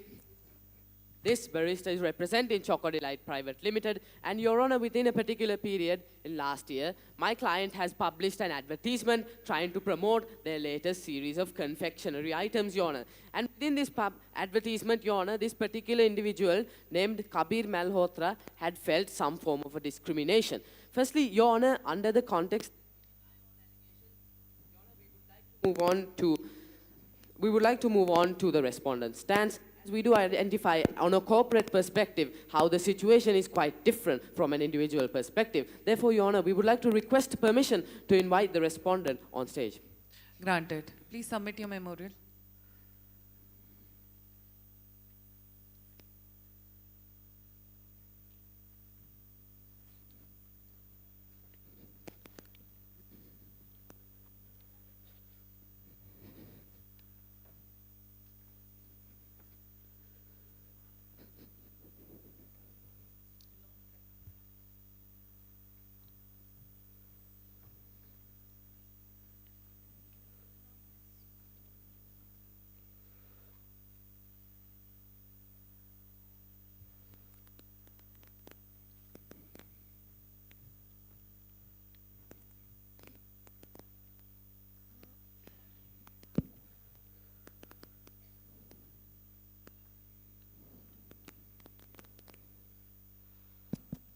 Good evening, Your Honor. I am Surendranath Kapoor from Delight Private Limited Corporation, and I am the Public Relations Manager for Delight Private Limited Corporation, and will act as the respondent for this particular issue. Your Honor, delving into the facts of the case, we see that this is a defamation lawsuit submitted by the plaintiff Kabir Malhotra, alleging that the plaintiff was represented in a damaging way by an advertisement published by Delight Private Limited Corporation within the last year, right? So, Your Honor, please note that this is a cartoony style graphic advertisement, and this is in no way meant to be a realistic advertisement in any way, shape or form. And Your Honor, moving on to the facts of the case, the plaintiff alleges that there are 4 main contingent points, right? So Your Honor, the plaintiff alleges that the letters KM were referenced, that the cricket gear was used within the advertisement, and that the signature headband worn by Kabir Malhotra matched that of the advertisement, and that the facial features of Kabir Malhotra matches that of the advertisement. And Your Honor, first of all, the company has chosen cricket as a theme in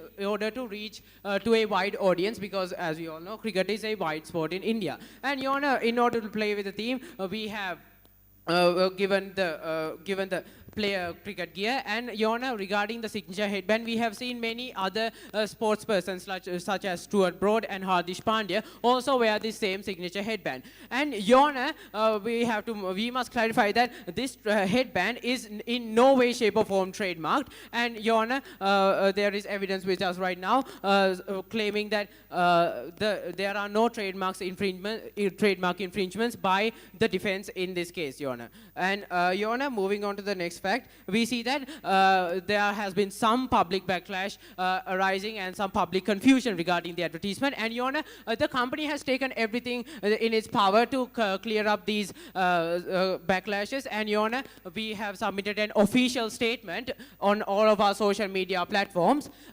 depicting that the company does not mean to damage anyone's persona in any way, shape or form. As such, Your Honor, with further facts to be provided by the defense, I request the High Court of India to side with the defense. Thank you, Your Honor. Your Honor, understanding, permission to speak, Your Honor? Granted. Your Honor, understanding the stance of the respondent as of right now, and understanding the stance of this individual named Kabir Malhotra, Your Honor, it is quite clear to this House that there are 4 main contentions, like the respondent and the petitioner mentioned, Your Honor. Those 4 contentions have been specified by the respondent.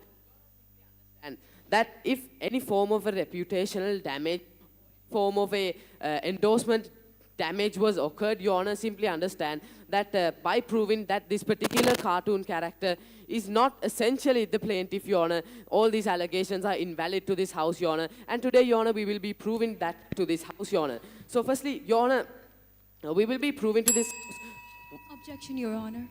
Sustained.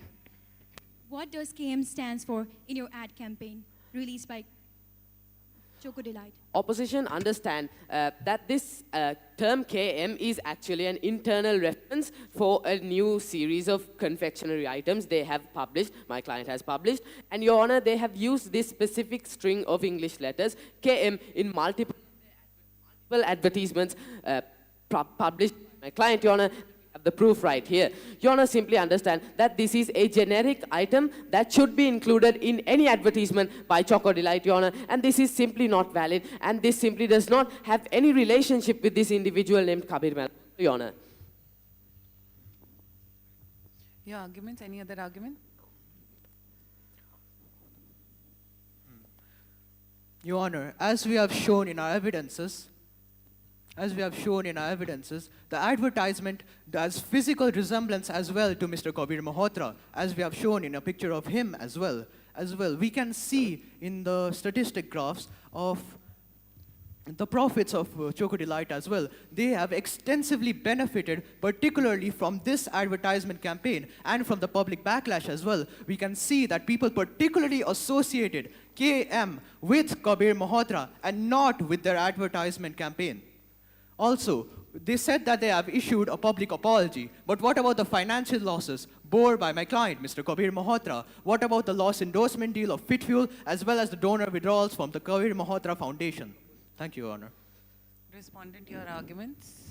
Your Honor, simply understand that this particular apology published by my client was a public apology and that apologize to the public for the confusion that has been occurred by this particular advertisement. I.e., if any person had identified this particular individual as let's say something else, Your Honor, my client has taken all feasible measures to clarify all forms of public confusion, Your Honor. And nextly, Your Honor, when it comes to extremely similar facial resemblance, Your Honor, we would like to remind to this House that this advertisement was not created by the company itself, but it was created by an independent artist who is present in this board right now, Your Honor. And this particular individual artist simply created a generic cricketing figure, Your Honor, and none of these elements were in referral to any real person, Your Honor. All of these elements were completely made on his own and are completely generic, Your Honor. And all of these 4 contention points do not stand valid in this House, Your Honor. For this advertisement cannot be uniquely identified as Kabir Malhotra. Petitioners, your closing statement.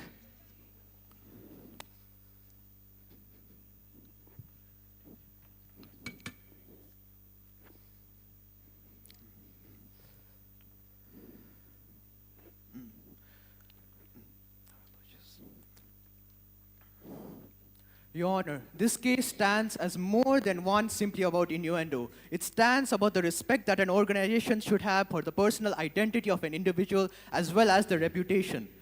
I humbly request before the court to pray. I humbly request the honorable and generous court to impose the following conditions upon the respondent. 1. That Choco Delight Private Limited bear responsibility for all of the financial losses bore by the respondent. Bore by the petitioner, Mr. Kabir Malhotra himself.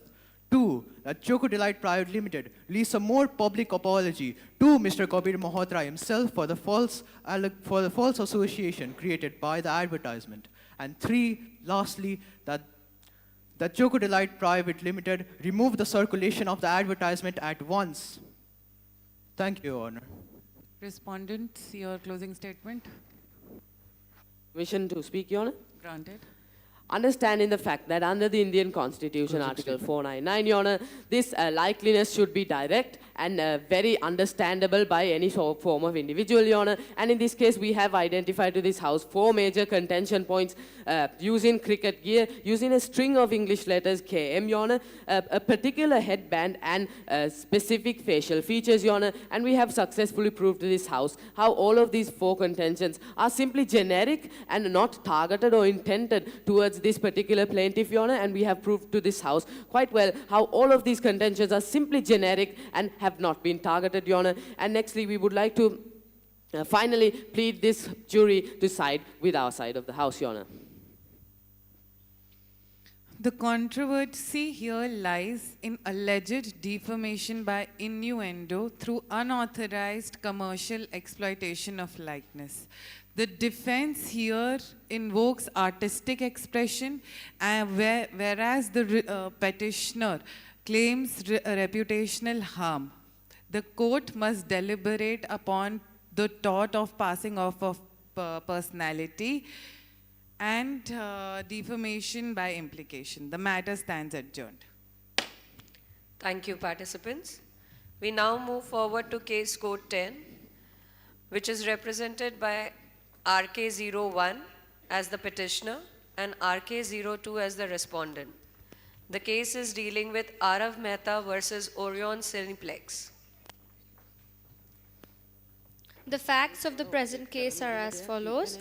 Arav Mehta runs a local tutoring center called Focus Coaching in the city of Surat.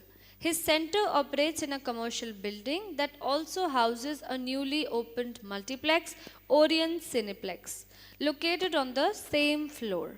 After the cinema opened, Arav noticed a drop in student attendance and claimed that loud music and crowdy noise from the cinema disturbed his classes. The coaching center lost over 30% of its students within 2 months. Some parents complained about the safety and distractions due to the large footfall of moviegoers. Arav filed a civil suit to stop the cinema from operating, claiming that his business was suffering and that the environment was no longer suitable for an educational institute. The cinema owner, Orion Cineplex Private Limited, argued that they have all the necessary licenses and soundproofing as per the law. The building is zoned for commercial use and entertainment businesses are permitted. RF's coaching center has no exclusive right to peace and silence in a public commercial cineplex. There was no violation of any building norms or legal rights, and the local municipal authority confirmed that the cinema complied with all the regulations. The underlying legal issue today is, does Arav Mehta have a legal right to stop the functioning of Orient Cineplex simply because his business is affected under the concept of damnum sine injuria, that is, loss without any legal injury?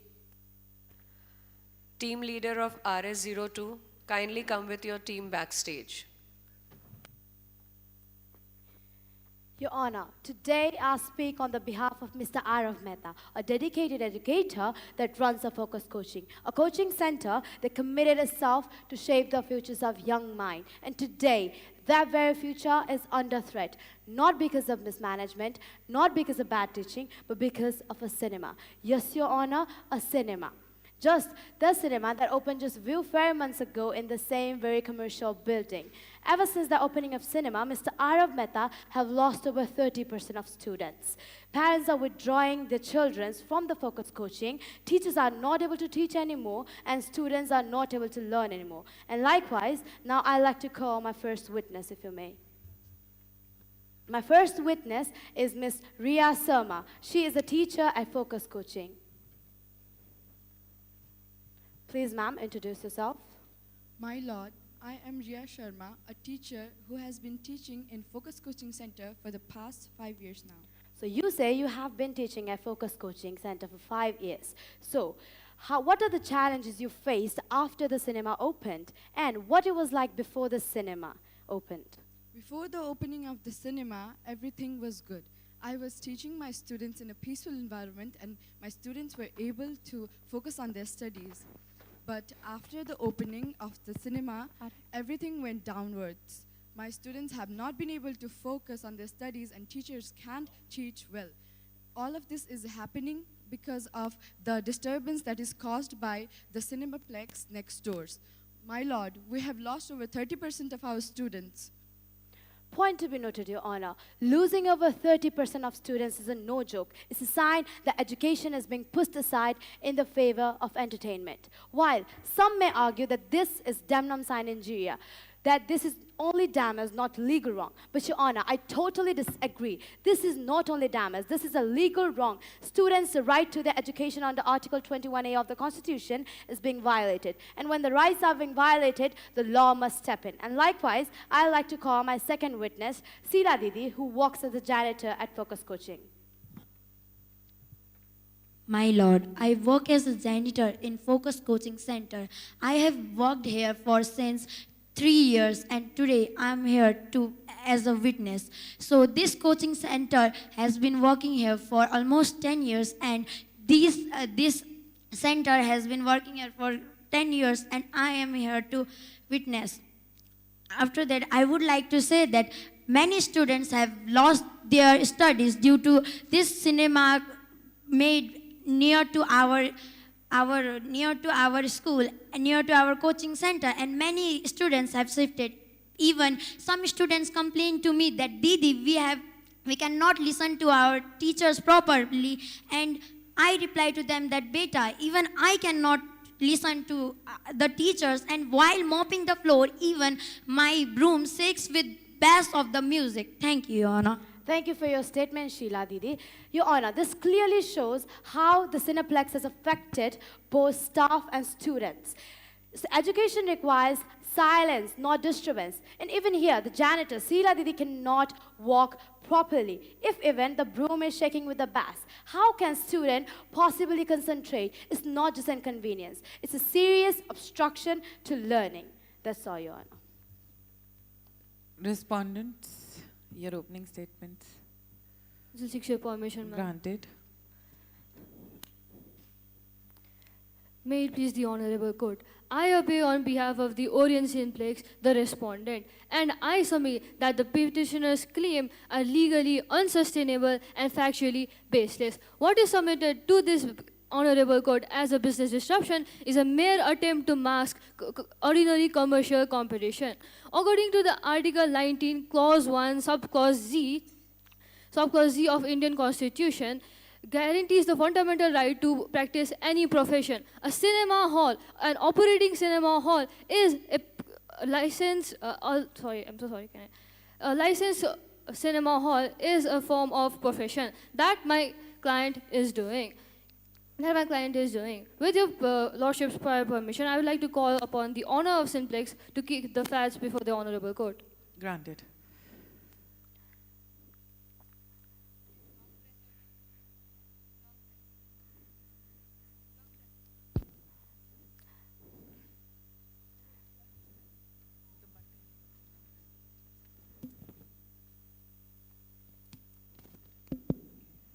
Can you please introduce yourself? My lord, I run Orient Simplex with full honesty and compliance to the law. And to avoid disturbance whatsoever, I have heavily invested in soundproofing. And considering the fact that it is a commercial zone, which is specially permitted for entertainment purposes, there are other businesses around. There are other businesses around the commercial area. So why is it that my business is targeted? Is my question to the petitioner. And additionally, there are crowds and there are noises in cinemas that is it's very in nature. And there are also, but let's also talk about how there are crowds in restaurants and chatter in businesses. But that is really the its inherent nature of it. So. Penalizing my business penalizing my business for operating any normal business activities would be unjust. So I request the court to recognize our right and recognize our right to operate lawfully. Thank you. Thank you, ma'am. As my client just stated, Orient Simplex is a governmentally recognized organization that is running with all the necessary documents. How can you say that the noise is being created when the government itself has already approved it? Are you seriously okay? Please think about it. Ma'am, how can a Cineplex open without any recognition by the government? When we're applying for the governmental files, we have to submit all the required documents about noise cancellation and all the required laws. Without that, no one will approve for the operation of a cinema hall. That is all over the honor. With your Lordship's permission, I would like to now call upon the owner of a mall that runs just beneath the cinema hall for her witness. Granted.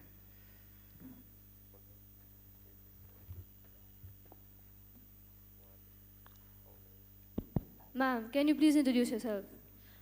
Hi, my lords. I run a shop just beneath the cinema hall. I've been running my shop for several months now since the cinema hall is open. And if there were any crowd or noises that would cause disturbances, I'd be one of the first ones to get affected, as my shop is directly beneath the cinema hall.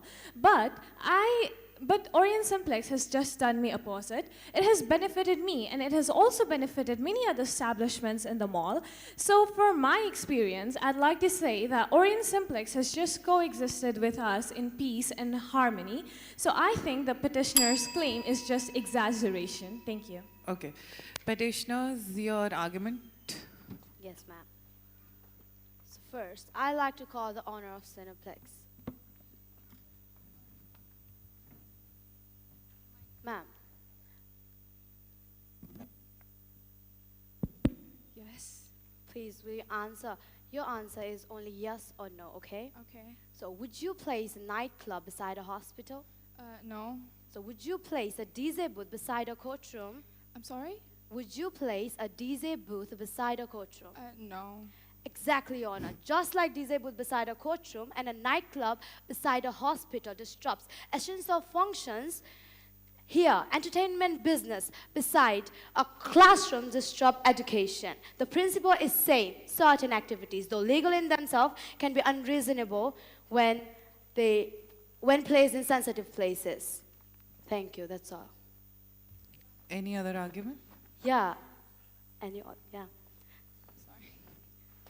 So, I like to say that, why are you thinking Mr. Arav Mehta have lost over 30% of students, and you're claiming that it's not because of Orange Cineplex. What is the proof? Because we have the proof that it is because of your Orange Cineplex. Ma'am, I have the proof. I'll show you. Just wait. We have the proofs that of the students, and the parents complain, everything. So, what is your proof about that? Granted.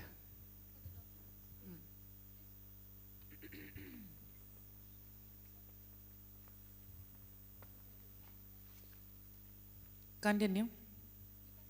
Oh, okay. So, what are your thoughts on So that? basically asking what, sorry, can you repeat it again in short? I'm saying that you claim that it's not because of your cinema that Mr. Arav Mehta have lost over 30% of students. What proof do you have, and what are your thoughts on it? Okay, your arguments, please, respondents.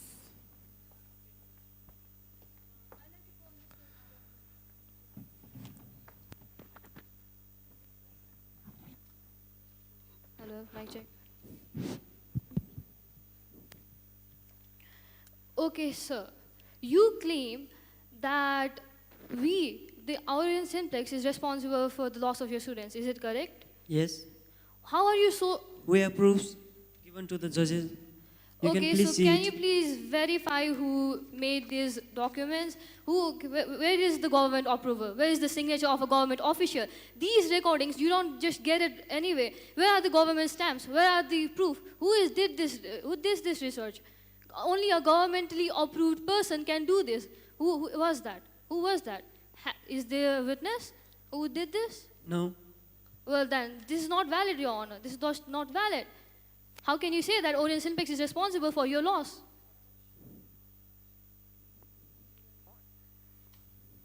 Any other questions? Please answer my first question first.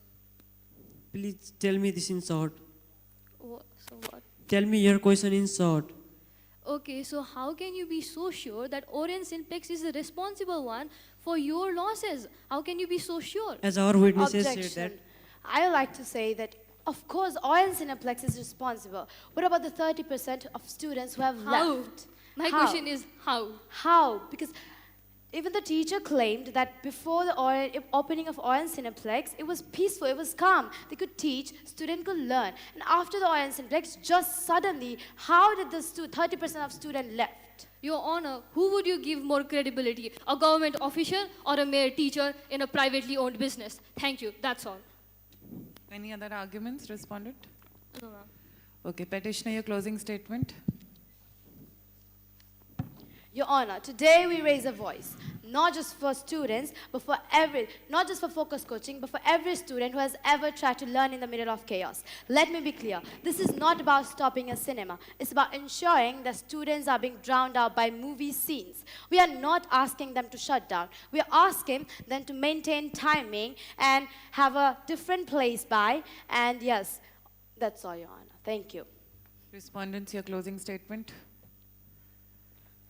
My lords, the petitioner's case crumbles on its own foundation. What is before this court is not a legal injury, but a mere commercial rivalry, a classic instance of Danielson injury. Yeah. Damage without injury. Orient Simplex has abided with every regulation that is needed to operate a cinema hall. The Constitution under Article 19, Clause 1, Subclause G, clearly states that my client has the fundamental right to operate any business, without any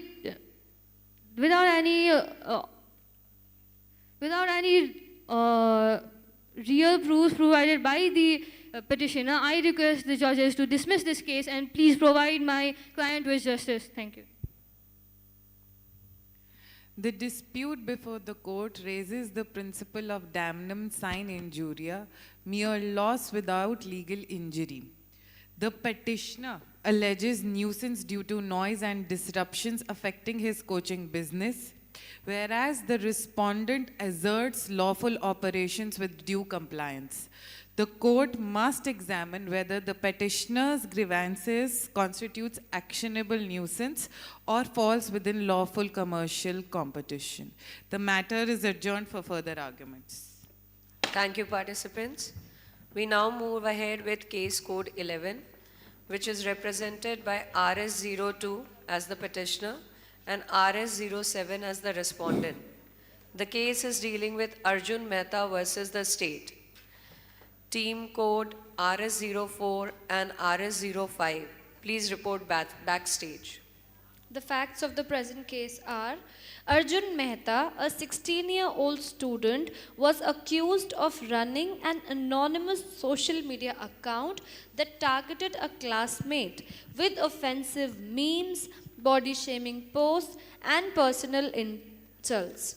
The victim, a 15-year-old girl, faced emotional trauma and withdrew from school.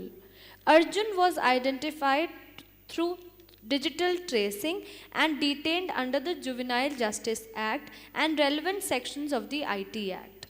The prosecution argues that though Arjun is a minor, the nature of his actions, calculated, harmful, and repeated online harassment warrants trial as an adult under Section 15 of the Juvenile Justice Act.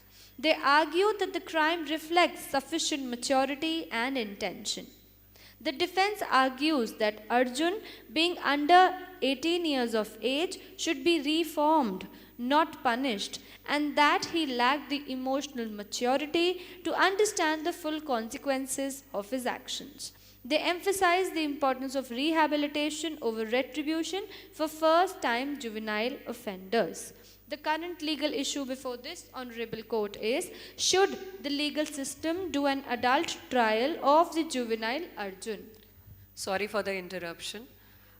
Team leaders of RS04 and RS05, kindly report immediately backstage. RS04, RS05. Thank you. The court calls upon the petitioner for its claims.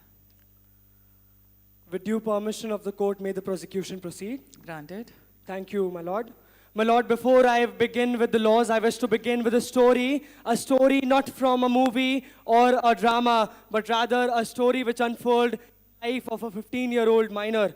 The minor who is the victim of the case, the girl who once led a life, a happy life, but after the incident, after just saying no to a proposal made by Arjun Mehta, the CICL of the case, she has been severely harassed, severely punished, and she also faces mental trauma. She is now depressed, she is socially isolated. It is why? It is just because of one action to say no, to refute, or to deny a proposal made by one of his classmates. Now, Arjun Mehta, the CICL of the case, is 16 years old, but his actions say elsewise. He has been posting vulgar, obscene memes, content including nudity on particularly the convict and the girl. Arjun Mehta has used fake accounts, used edited pictures, and also tagged classmates for maximum humiliations. His repeated posts show that the pattern and planning rather than it being a mistake. He has been using social media for doing so, which clarifies that it requires knowledge of technology, and he was mentally capable. He knew what he did. Now, he chose the act, deliberate act, and it was not innocence. Now, according to the Section 15 of the Juvenile Justice Act, it says that juveniles aged between 16 to 18 can be tried as an adult if crimes show mature mental capability and intention. With due permission of the court, I would like to call upon the first witness, who is the mother of the victim. Granted. Madam, could you please tell the court what are the aftermath and the situation at the house of the victim? Your Honor, my daughter used to be a very happy and cheerful child. But after this incident, she has been severely depressed and traumatized. She is always isolated and doesn't even talk to me or her father.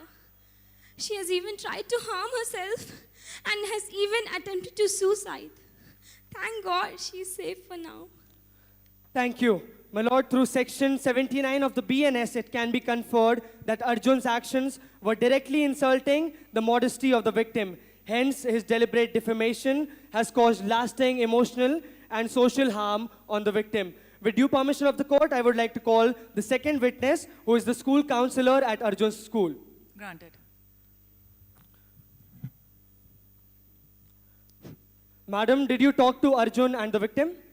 Yes, Your Honor, I examined both the victim and the accused, and I can strongly confer that the accused had the mental capacity of understanding his actions and its consequences on the girl's mental health. Thank you. My lord, through section 78 of the BNS, it can be conferred that repeated online targeting and monitoring of victims' amount of stalking. Hence, Arjun's persistence reflects conscious intention and not childish immaturity. With due permission of the court, I would like to present some evidences, which are the Instagram chats from Arjun's account to one of his classmates. Granted. Madam, it is already submitted in the memorial. This chat is so vulgar that I cannot read it aloud in the courtroom, but it says that Arjun is now going to refute with vulgar contents. He is now going to promote obscene contents on Instagram. He is going to post vulgar and AI-created nude images of the victim. Now, he also states that the girl has now denied to my proposal. Now she will face harsh consequences. To prove this, I would like to call our third witness, who is the cyber forensic expert. Defense, your assertions. May it please the Honorable Court? I appear for Respondent Arjun Mehta, a minor aged 16, accompanied by my assistant lawyer and the respondent himself. The prosecution seeks to portray my client as an offender mature enough to stand trial as an adult. But we respectfully submit that such a conclusion is unjust, both in law and fairness. Arjun's act, a meme created in distress. It lacked emotional intent. He is coming from parents who are going under divorce, and he's accepted his mistake and issued a public apology, which is submitted in action number 7 and 8. Respectfully submitted, Your Lordship. Further, Your Lordship, my client himself has been a victim of bullying.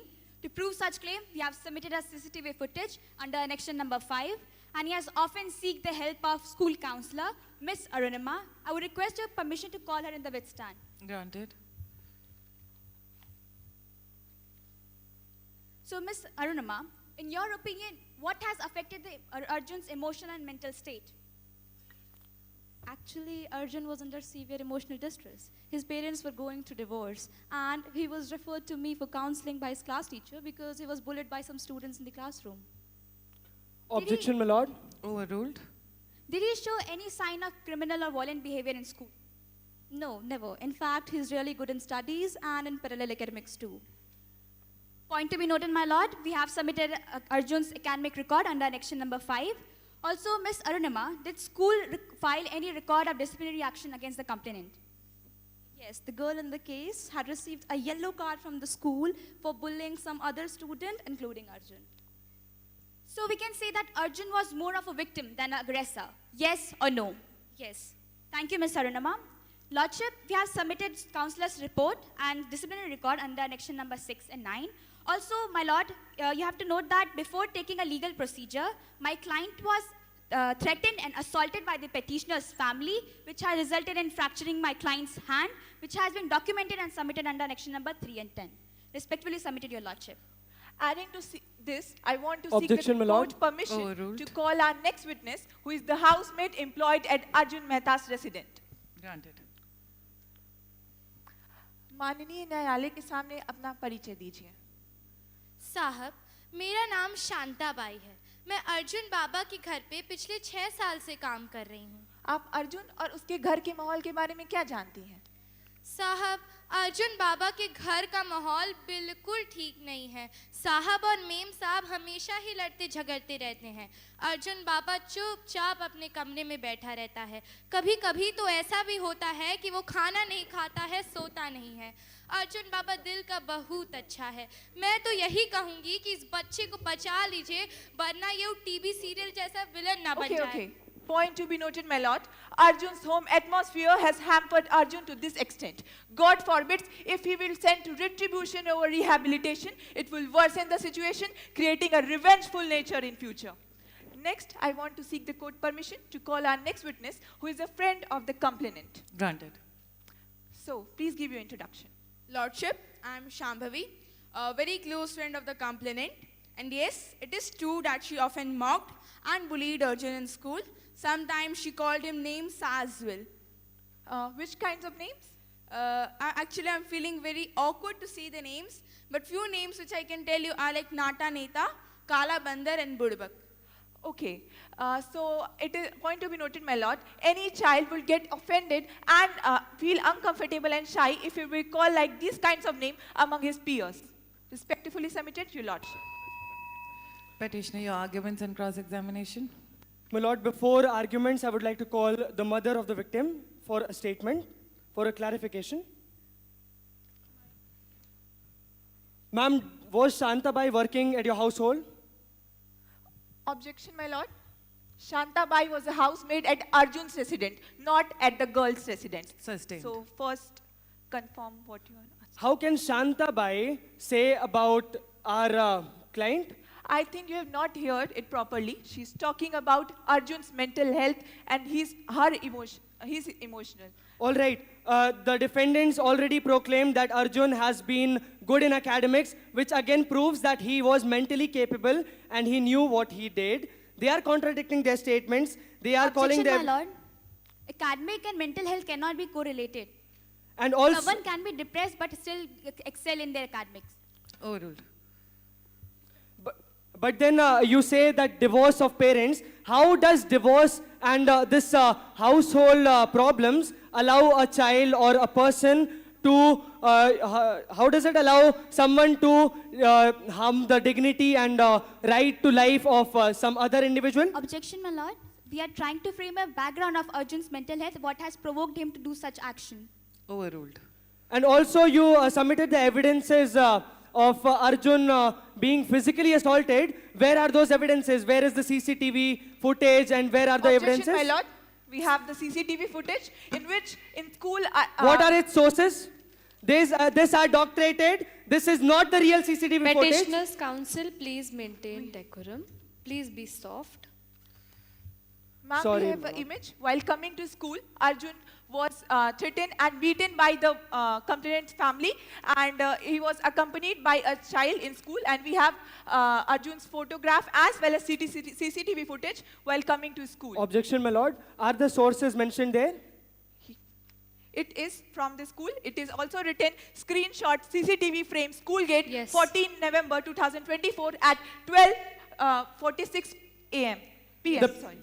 The petitioner side would say that these are doctorated files and it is not the correct CCTV footage and the screenshots.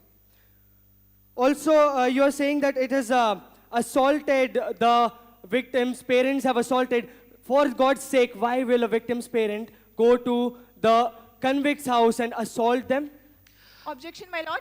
They have not gone to house and assault him. While coming to school, he was beaten by the complainant's family. But those are the doctorated files which you are showing. We have the chats. We also have submitted the chats which say elsewise. The chats say that he knew what he did and he is enjoying what he did. The chats, I would like, with due permission of the court, can I read out the chats? Respondents, do you have any other arguments? Yes, we have the meme which Arjun created, and I don't feel that meme was any kind of vulgar. It was a normal meme, which was a mocking meme which we have already Objection, accepted, my lord. but it was not a But vulgar. we also have submitted the screenshots and they say elsewise. Those are the screenshots of Arjun's chat with one of his friends. And they say, also, the picture is also clearly stated there and he is please stating... maintain the order of the court. Petitioners, your closing statement. Considering the facts stated, the issues raised, and the arguments advanced, the petitioner humbly and respectfully requests the Honorable Court to declare that the actions of the CICL fall within the ambit of the heinous offense under the Section 2, Subsection 33 of the JJ Act 2015. My Lord, this case is not only about punishment of a child, rather it's about recognizing the truth of a CICL, age 16, who was mentally capable of understanding the actions and his consequences. If the court treats such deliberate and planned actions as mere childful acts, we fail not only the victim, but also the individuals who look upon to the law for the restoration and protection of their rights. Lordship, I request to cross-examine the forensic scientist. Closing statements are going on. May it please the Honorable Court. This case is not just about the harm suffered. It is about how justice chooses to respond when an offender is a juvenile. At just 16, Arjun stands before this Honorable Court not as a criminal mind, but as a child with emotional conflict. Arjun's acts were accidental, not malicious, as he himself has accepted his mistake and issued a public apology. In today's society, where memes are a kind of entertainment, how can a 16-year-old be expected to draw a line between what is harmless fun and what is intended hurt? Your Lordship, highlighting the Pune Porsche case, in 19 May 2024 in Pune, a 17-year-old caused death of 2 IT professionals, and despite the gravity of offense, the Juvenile Justice Board directed him rehabilitation, including a 300-word essay writing. With the same spirit of justice, we humbly pray that Arjun too may be guided under Section 18 of Juvenile Justice Act so that he may be given a chance to reform and rehabilitate. I rest my submission, Your Lordship. The issue before the court pertains to whether a juvenile offender should be tried as an adult under Section 15 of the Juvenile Justice Act.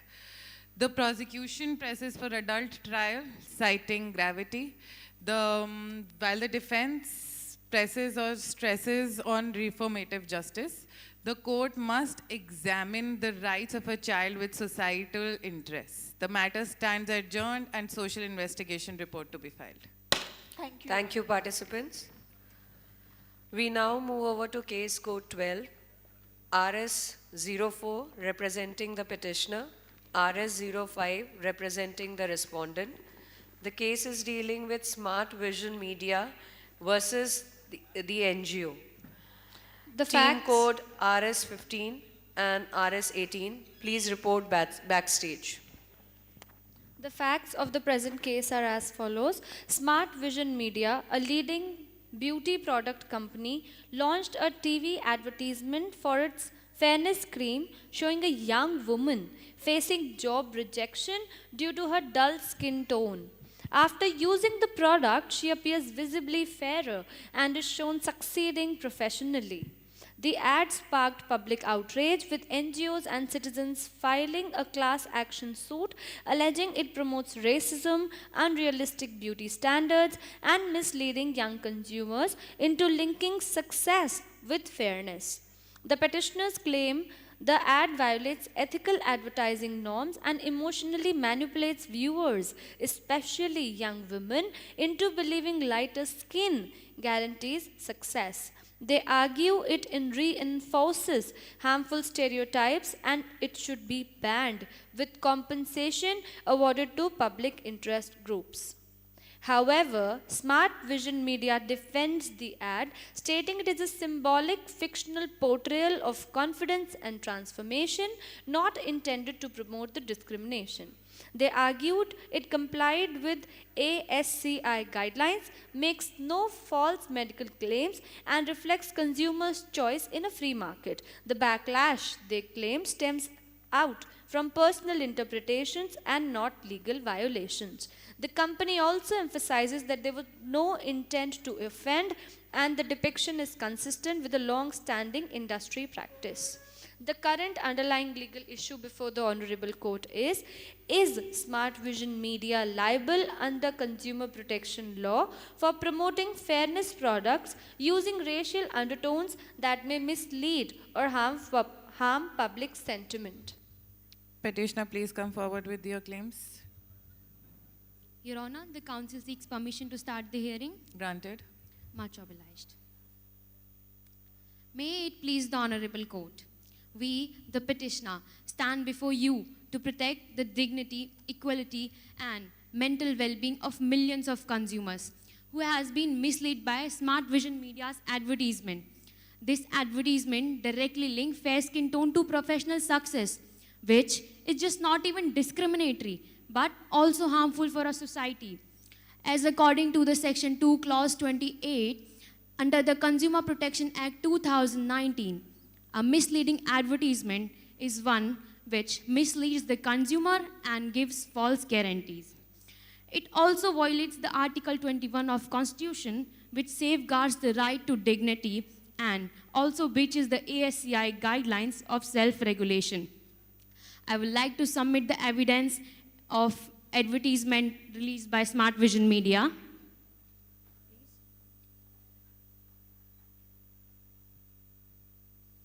Your Honor, I request you to grant me permission to call my assistant lawyer, Ms. Shahad Bhatti, to continue the procedure. Granted. My lord, allow me to present my facts. Much obliged.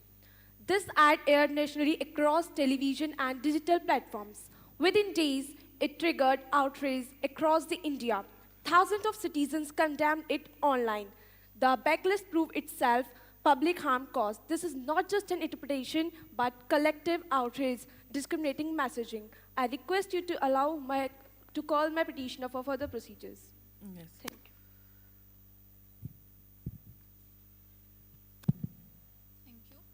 Please state your name and organization. My lord, I am Tulsi Sharma and I am from Voice for Justice Public Interest Group. Why your organization decided to file this case? We filed this case after observing that these kinds of ads are misleading the people, especially the young ones. What public harm do you observe due to such cases? We observe that these ads make the people feel bad about themselves, cause stress, and leads to unfair treatment at their workplace and in society. Thank you. Your Honor, we have witnessed to stabilize our opinion correct. I request you to allow my NGO representative. Yes.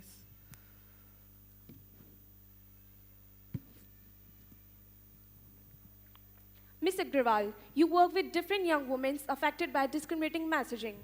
Yes, my lord. Our NGO has tracked over thousands of cases several years. We have received many cases from several parents that their daughters start believing that they cannot succeed unless they are fair. This real-world harm caused by this kind of media only. Can you share a re-example or case study from your work? Yes. In one workshop, a girl avoided stage activities just because she felt less worthy due to her skin tone. She admitted this belief came from fairness ads only. Thank you. Your Honor, in Exhibit D, there is a newspaper article who clearly shows that fairness ads fuel discrimination. We have a second witness, a social psychologist. I request you allow me to call her. Yes, granted. Please state your qualifications. I am a social psychologist specialized in media psychology with years of research on how such advertisement harm people's health and their behavior. What psychological effects can such advertisement have on viewers?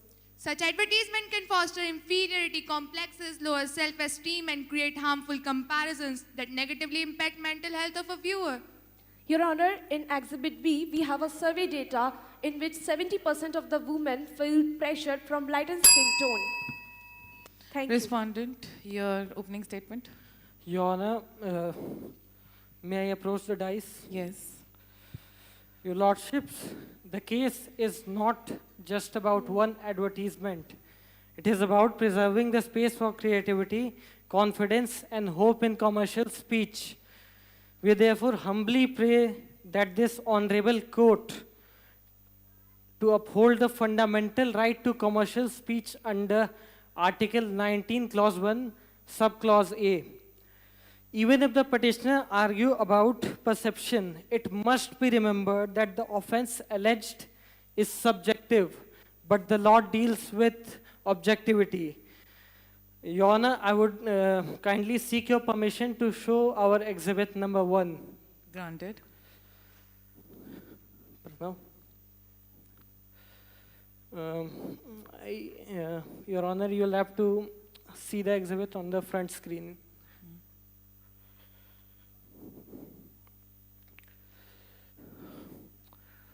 Cameraman, please, can you please focus on the screen? Is it visible? No. Your screen is locked. No, Your Honor, it is on. Yes. You can call the counsel.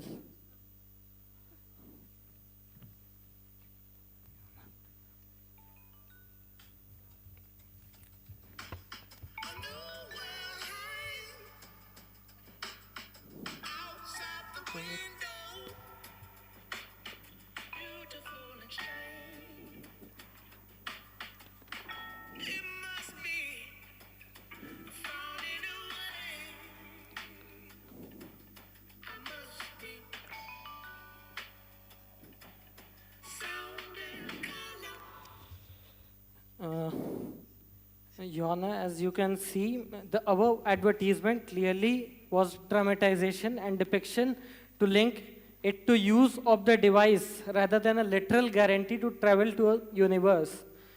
Just like the above ad, our advertisement clearly depicted a portrayal of self-confidence rather than literal guarantee of success, and it does not mislead its consumers about its use. And I can prove that. For that, Your Honor, I would like to ask the permission to call our witness number one. Yes, granted. Our first witness is a qualified dermatologist, and her details are mentioned on page number 7 and 8 on the memorial. Please approach the bench. Yes.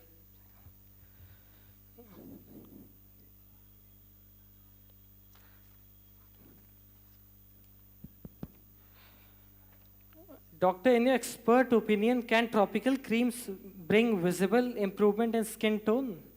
Yes, certain ingredients like niacinamide and vitamin C help in reduce pigmentation and a better skin tone. These are scientifically proven and accurate. Point to be noted, Your Honor, it is scientifically proven and accurate. Can you confirm that the report submitted was published by you?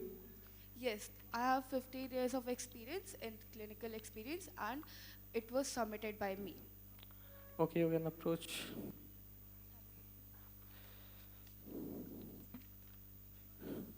Your Honor, with your kind permission, I would like to further move to the ASCI guidelines. The ASCI guidelines are a self-regulatory body for the advertising industry itself, Your Honor. The ASCI guideline require 3 things. Petitioner, your arguments. Yes. I would like to call the dermatologist. Yeah, dermatologist.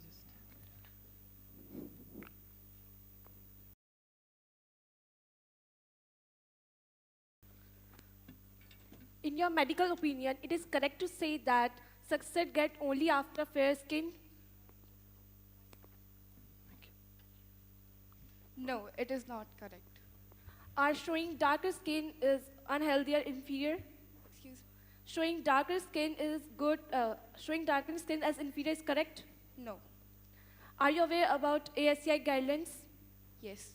Then why should you choose skin color transformation, not any other transformation? The ad does not depict clearly that fair skin color shows success. It simply says that fair skin color brings self-confidence, which might give you better opportunities. It clearly does not depict literal transformation from fair skin to better successful opportunities. Point to be noted, my Lord. They said they are about by ASCI guidelines, but it is clearly mentioned in ASCI guidelines that showing darkened skin inferior is prohibited.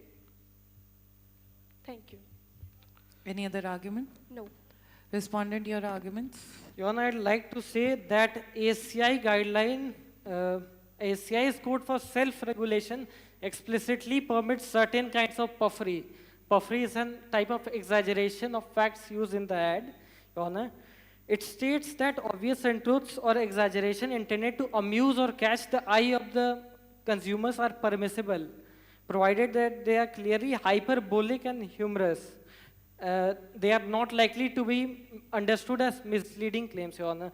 Puffery is generally tolerated in India and has been upheld in many cases, like PepsiCo India Holdings Private Limited versus Hindustan Coca-Cola Limited, which is mentioned on page number 5 of the memorial, Your Honor. Any other argument? Yes, Your Honor. The court also ruled in the I would like to show the. I would like to demonstrate the subjective interpretation principle, Your Honor. Courts have held that not every exaggeration or dramatized ad is misleading since consumers are expected to use reasonable judgment.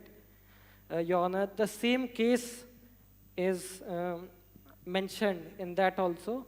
The court held that consumers are not so gullible and innocent that they cannot distinguish exaggeration from fact, Your Honor. The fairness cream uses dramatization. The ad uses dramatization. It cannot be judged literally as guarantee of success, Your Honor. That's all, Your Honor. Objection, my lord. Have they consulted from citizens about these kinds of ads? How dark-skinned women feel after watching such ads? No, but Your Honor, to prove the point, I would like to call our second witness. They don't have proof. How dark a women consumer feel. behavior expert, ma'am. And I have also attached the proof on the last page of the memorial.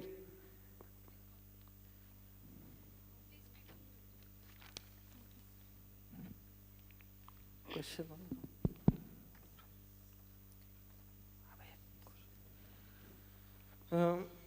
Doctor, in your, and ma'am, her personal details are mentioned on page number 8 of the memorial. Doctor, in your professional opinion, do consumers interpret advertisement in the same way?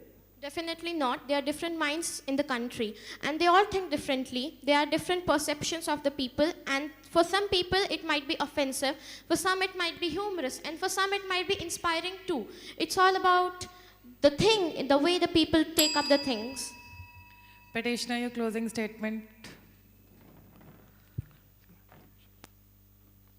My lord, this is just not about an ad. It's about the idea we choose to promote in a society. By showing that fair skin tone lead to professional success, the respondent has misled the public, violated the Consumer Protection Act, and also breaches the ASCI guidelines. My lord, I pray for an adjournment. We respectfully pray that this advertisement should be banned and compensation awarded to the Fund Awareness Campaign on Self-Worth and Diversity. Success should not be defined by skill. Success should be defined by skills, but not by one's skin tone. Respondent, your closing statement. May it please the Honorable Court, grant the permission so I can begin the closing submission. Granted. Honorable Court, the petitioner weaves a narrative of operation, offense and societal harm, but the courts are temples, not a theater for sentiments. Law demands reason, evidence and constitutional balance, not emotional exaggerations. Smart Vision Media has not violated a single level provisions. It has not forced, deceived or discriminated. What it has done is exercise its lawful right to advertise, which is given in the commercial freedom, protected under our constitution. Let us pause and reflect. If every advertisement is to be judged by the most extreme subjective interpretation, then creativity will wither, trade will suffer, and the free expression will stand trial every day. Today it is a fairness cream, tomorrow it may be a fairness fashion brand, emotional motivational campaign. Where does this cycle of censorship ends? My lord, if this court rules against us, it opens the floodgate to arbitrary censorship. But if it rules in our favor, it safeguards not just the Smart Vision Media, but the very principle of liberty, choice and creative enterprise. The petitioner challenges an advertisement as misleading and discriminatory, allegedly violating consumer protection law and ethical standards. The respondent claims compliance with ASCI guidelines. The court here must assess whether the advertisement constitutes unfair trade practice or is merely a symbolic representation. Matter is adjourned for submissions from ASCI. Thank you, participants. We move on to case code 14, RS 15, is the petitioner and RS 18 is the respondent. The case is dealing with Rahul Singh versus City Municipal Corporation. In the meanwhile, RS 13, please report backstage. RS 13, please report backstage. Yes. The facts of the present case are Rahul Singh, a resident of a large city slum, filed a petition against the City Municipal Corporation for failing to provide clean and safe drinking water. People in his community regularly suffer from illnesses caused by contaminated water, violating their basic right to life under Article 21 of the Constitution of India. The municipal corporation acknowledges the problem but points to several challenges such as old and damaged pipelines, rapid urban growth, and limited financial resources. They state that efforts are ongoing to improve water treatment and supply, but warn that sudden or unplanned changes could disrupt water services for the entire city. Rahul's advocates argue that access to a clean water is a fundamental human right essential for life and dignity. They emphasize that the state cannot evade responsibility by citing resource constraints when lives are at risk.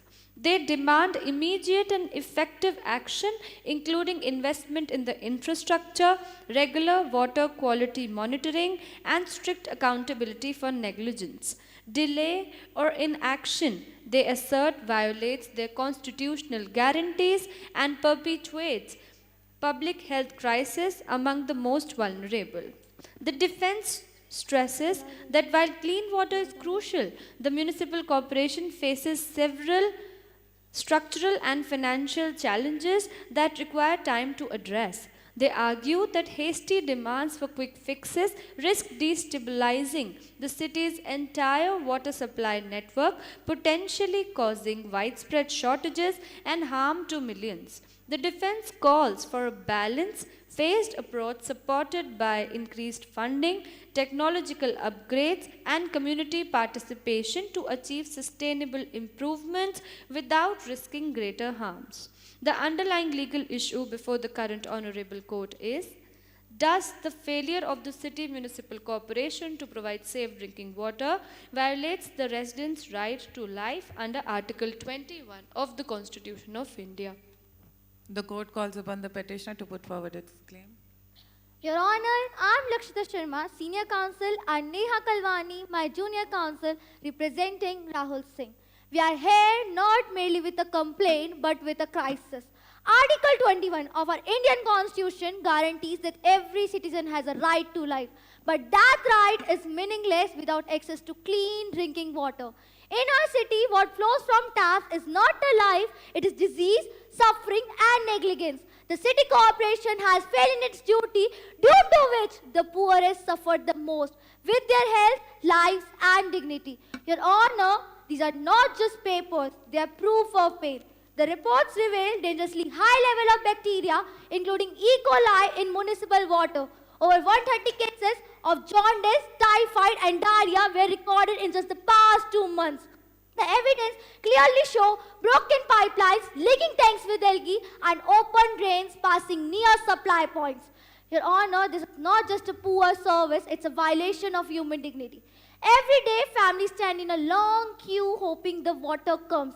And when it does, it's yellow, smelly, and unsafe. People fall ill, children miss school, and wage earners lose their income while caring for the sick. Your Honor, with your permission, I would like to invite my client Rahul Singh to the stand. Granted.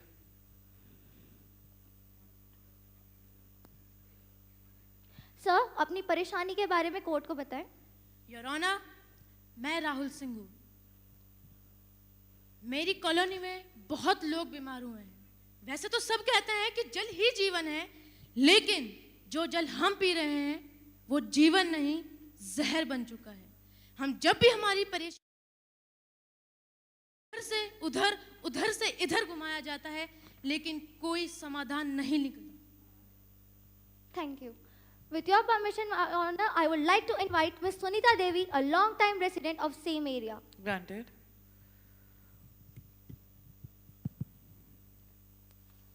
Sunita Devi, are you also experiencing the same issue with water in your locality? Yes. In fact, many of the members of our locality have been affected. Did you or your community try to report this to the authorities? Yes, we have complained many times, in written and in person, but no actions were taken by the authorities. Your Honor, the voice of the people are loud, but they are being ignored. We don't ask this court just to hear us, but to act, because access to clean water is not a privilege, it is a right guaranteed under Article 21 of our Constitution. Thank you. When a family forced to boil mud water, when a child grows up with stomach infection as routine, when a mother spends her money on medicine, this is no longer just negligence. It is a criminal act neglect. We don't ask for luxuries. We ask for clean, safe water, something every citizen is promised, but only a few to receive. Your Honor, as in the case of Ratlam, says,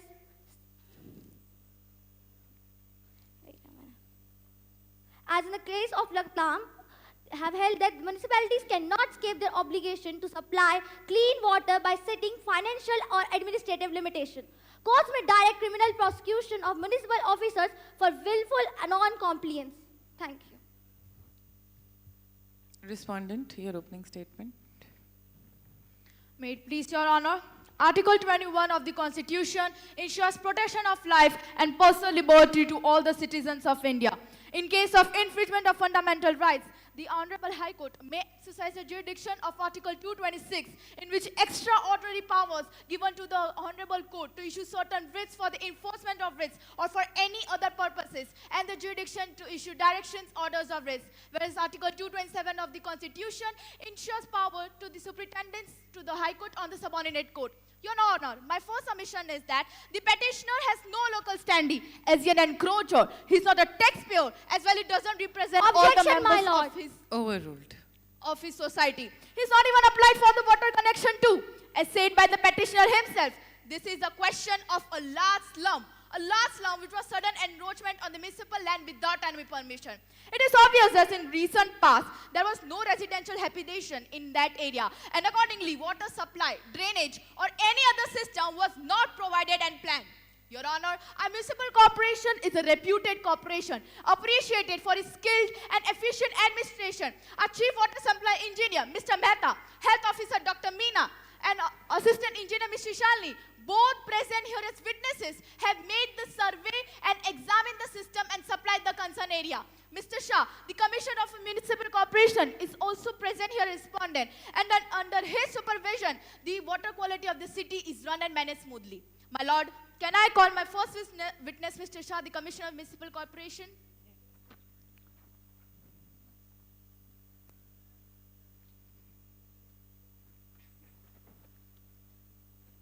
Can you please introduce yourself to the court? I am Anmol Shah, the Municipal Commissioner of the Saraswatipur Municipal Corporation. Now, Mr. Shah, can you state that is a water supply illegal or illegal, and please define it clearly? Your Honor, as there is no water supply system because the encroacher has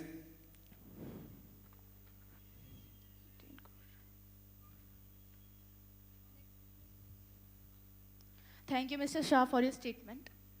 Your Honor, old and damaged pipelines, rapid undergrowth, and limited financial resources are all common challenges for all the municipal corporation, even though efforts are ongoing to improve water treatment and distribution system. However, the sudden unplanned and unauthorized water treatment would adversely affect water distribution, supply system, and services for the entire area. Your Honor, our corporation calls for a balanced, phased approach supported by increasing funding, technology upgrades, and to improve sustainable improvement without risking greater harm. Your Honor, our corporation is abide by Article 21 of the Constitution as it considers the heart of fundamental rights, and it assures the Honorable Court with full sincerity and faith to perform all its duties efficiently, honestly, and with its 100% commitment.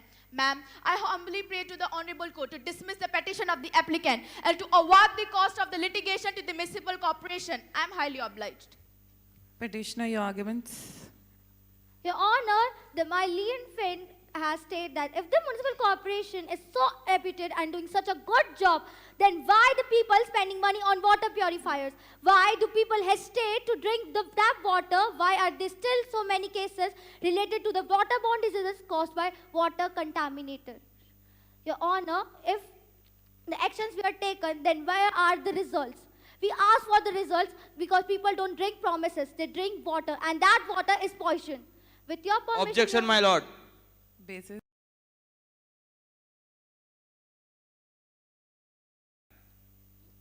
Irreliable data. Irreliable data. We have the reliable data in our evidence. We have shown the evidence. We have photographs. And we have the complaint report against the municipal corporation, which we have submitted to the municipal corporation. We don't have... Your Honor, the petitioner has failed to produce any reliable data from the Health Institute in support of his case about the so-called outbreak of the illness in the society. In absence of any such material, it would not be possible to come to the conclusion that the outbreak of illness is due to the quality of water supply. If you are saying that the water is not, that all the reports are fake and they're outdated data, we have the medical reports, ma'am. We have this shown evidence which are clearly related to contaminated water. With your permission, Your Honor, I would like to invite water expert Ananya Roy, NABL certified water expert. Yes, granted.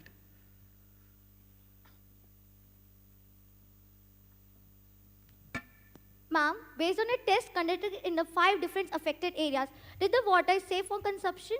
No, not at all. Every sample exceeded safe limits of microbial contaminations, especially E. coli, a clear marker of fecal pollution. Would you say that the water poses serious health risk? Absolutely. Long-term exposure could lead to chronic illness and immediate effects including diarrhea, jaundice, and dehydration.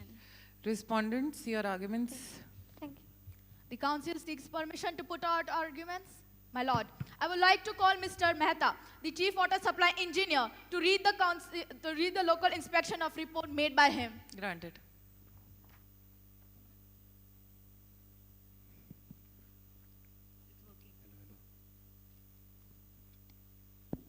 It's working. It's working. Hello. Thank you, Your Honor. We, the undersigned, A.M. Mehta, Chief Water Supply Engineer, Dr. A. Jamina, the Health Officer, and Mrs. Shalini, my assistant, on this day, 30 August 2025, visited survey number 4918 near the Saraswatipur Municipal Corporation area for a local inspection regarding the complaint of not providing clean and safe drinking water. It was observed that the complainant, Mr. Rahul Singh, resides on encroached open land. It appears that within the last 6 months, a large slum settlement has been created in this area. The residents of this slum are using illegal and unauthorized water connections by breaking the municipal water supply channels. He also failed to produce any tax receipts or water bills as he is not holding any legal or authorized water connections. As per the city corporation plan, this area had no residential habitation in the recent past and therefore no water supply, drainage or other civic facilities were planned or provided. A copy of this report is hereby submitted to the Commissioner for necessary action. Thank you, Your Honor. Any other argument? Yes, ma'am. Your Honor, I would like to examine Mr. Rahul Singh. Granted.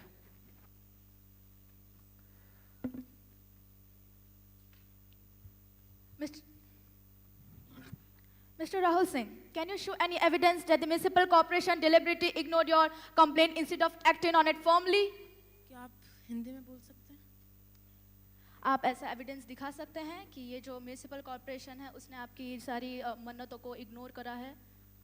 हमने सारे सबूत हमने सारे सबूत हमारे वकील को दिए हैं जो सारे सबूत हमने फाइल में डाल रखे हैं.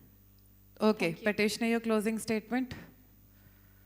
Your Honor, we have not come here to complain. We have come here to defend a right. The right to water, the right to live with dignity, the right that guaranteed under Article 21 of our Constitution, the right that does not ask for charity but demands justice. Today, you have seen the truth. Contaminated water, rising illness, and a system that hides behind excuses.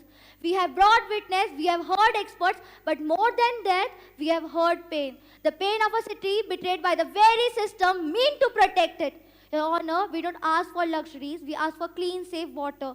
We don't ask for the clean, safe water. We ask for a clean, safe water that every citizen has to receive, that every citizen is... I'm sorry. Your Honor, we ask this court to recognize that every drop of contaminated water is not just a civic failure, it is a criminal crime. So it must stop now. Not tomorrow, not someday, but cause today. Because justice delayed in this case is justice poison. Respondent, your closing statement. Your Honor, my conclusions comes with commitment and assurance to protect the citizens of India. As my lonely friend totally failed to contribute his case and also failed to produce any reliable documentary evidence, there is no substance in his application. Your Honor, 1 plus 2 is 3 is equally clear fact that the total doesn't require any court order. Simultaneously, a corporation is a well-reputed and efficient corporation to rely on. In the past, there has never been a single complaint or representation raised against us. Till today, our future and our history has been bright, clean, and trustworthy. On the basis of this commitment, I request to the Honorable Court to dismiss the petition. Thank you. The petition invokes the right to clean drinking water as part of Article 21 of the Constitution. The court still needs to reconcile constitutional mandate with administrative capacity and consider whether progressive realization of rights is sufficient in the face of immediate health hazard. The matter stands adjourned and authorities to file detailed action plans. Thank you, participants. Judges, we come to the last case for the day, case code 13. Represented by RS13 as the petitioner. The case is Golden Textiles Private Limited versus NGO. Judges, kindly note that due to the deluge situation that is there in most of the northern Indian regions, their competing team could not come for the event. Therefore, they have been given this special category time wherein they are not at a disadvantageous position and they can present their case. The knowledge and application of law will be checked by the judges on stage. They will be cross-questioning them. Thank you. The facts of the present case are Rahul Mehta, aged 12, was found working in Golden Textiles Private Limited, violating laws banning child labor in hazardous industries. Rahul's father insists Rahul's income is vital for their survival as its wages are insufficient. Golden Textile claims that Rahul's age was concealed via forged documents and highlights their efforts to provide free education and health care to child workers. They warn that an outright ban without social support risks pushing children into worse conditions. Activists argue child labor denies education, harms health, and traps families in poverty. They demand strict law enforcement and rehabilitation. The defense urges a balanced, pragmatic approach considering harsh economic realities and advocating for family support schemes to prevent deeper harm. The underlying issue today before this honorable court is whether the employment of a minor in hazardous industries despite economic hardships violates the Child Labor Prohibition and Regulation Act 1986 and the child's constitutional rights under Article 24 and Article 21 of the Constitution of India. Petitioner, please come forward with your claims. With the court's permission, I would like to start. Granted. I, appearing on behalf of the petitioner Rahul Mehta, submit that this case is not about a single child alone, but about millions of children and their fundamental rights across our nation. Rahul Mehta, only 12-year-old, was found working in hazardous factory, which clearly violates Child Labor Prohibition and Regulation Act 1986, which expressly prohibits children below 14 years to work under hazardous conditions. Further, his employment also infringes Article 24 of the Constitution, which places an absolute ban on hazardous places for child labor, and Article 21, which guarantees life with dignity, including education and health. Article 21A, right to free and compulsory education for age 6 to 14. With the court's permission, I would like to call my witness, petitioner. Granted.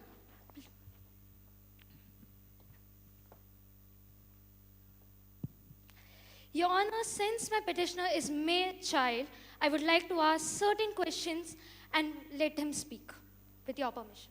Granted. Could you please introduce yourself in front of the court? I am Rahul Mehta. Please mention your age and date of birth. I am 12 years old and I was born on March 26, 2013. Were you provided any safety gears where you were working? No, nothing like that. What were the working conditions? How was it? The work was very tiresome and many times I used to starve because of the work. How long did they make you work in the company? There was no specific timing, but usually I had to work around 10 to 12 hours.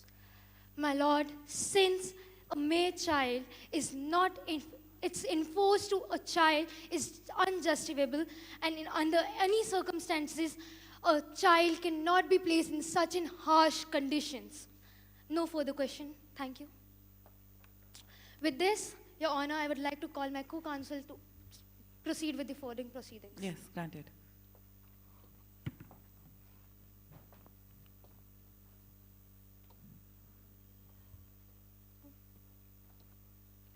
May I proceed? Yes.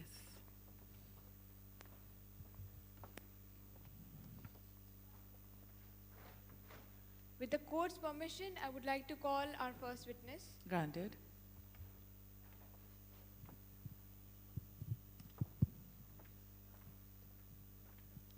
State your name and relation with the petitioner. I am Vanchita Grahari, the former class teacher of Rahul Mehta. Was he a regular student? No, he was not an irregular student, but I found his irregularity very strange. What measures did you take to check upon him? I visited his house on 2 instances. On the first instance, I did not find him at home, but his mother informed me that he has gone to work in the factory. On the second instance, I did find him.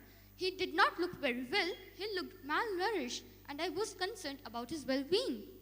Thank you. You may leave. May I please call upon our second witness?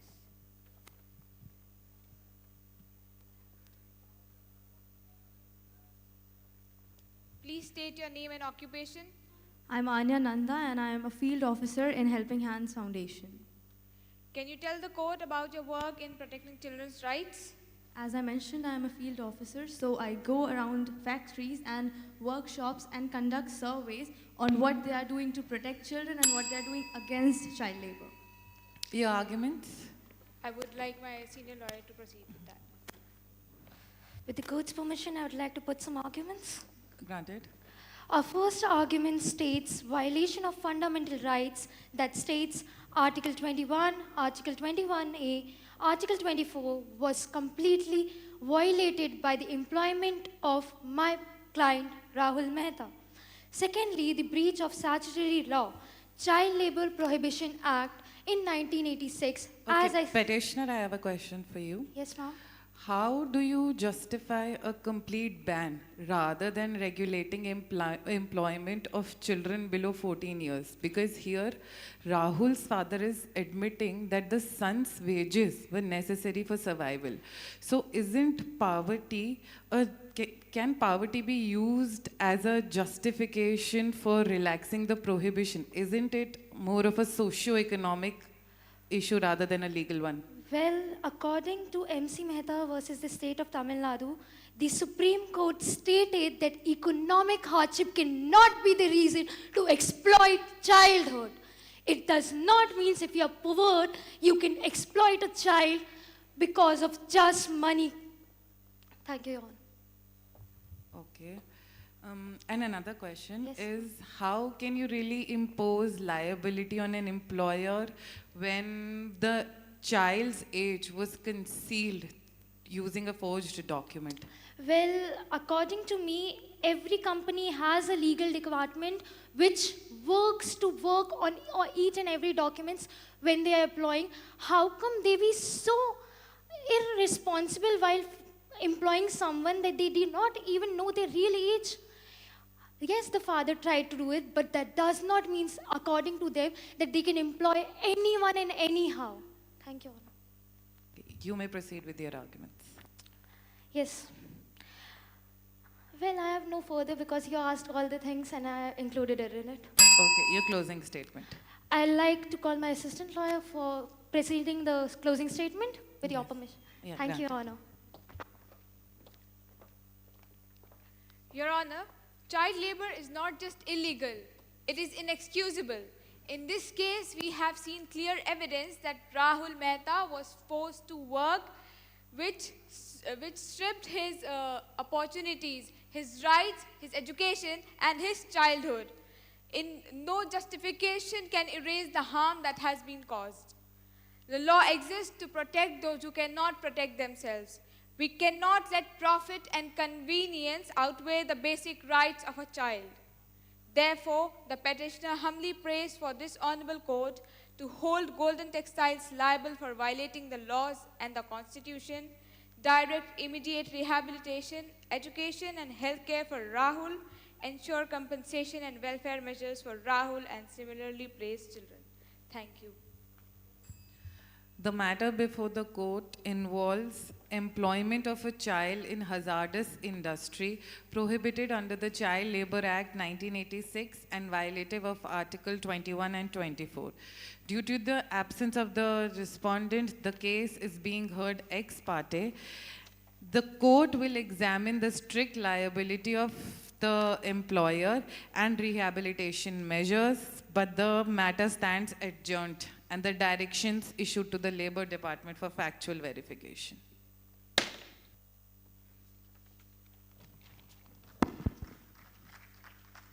What an outstanding battle of words and exchange of ideas. Thank you. Each one deserves applause, isn't it? So put up for these participants. And thank you, judges, for sitting through the entire program so patiently. As we come to the close of today's mock court, we have witnessed not only arguments and counter-arguments, but also the power of reasoning, critical thinking, and confident expression. Each participant stepped into the shoes of a legal professional, reminding us that justice is not just about verdicts, but about fairness, voice, and dialogue. I extend my heartfelt gratitude to all participants and judges for making this session so thoughtful, inspiring, and memorable. Dear audience, such a seamless, power-packed competition wouldn't have been possible without the dedication and teamwork of Madam Arpita Sampson, Madam Shuli Chakraborty, Madam Amanpreet, and Madam Yashaswini. So put your hands together for this spectacular competition.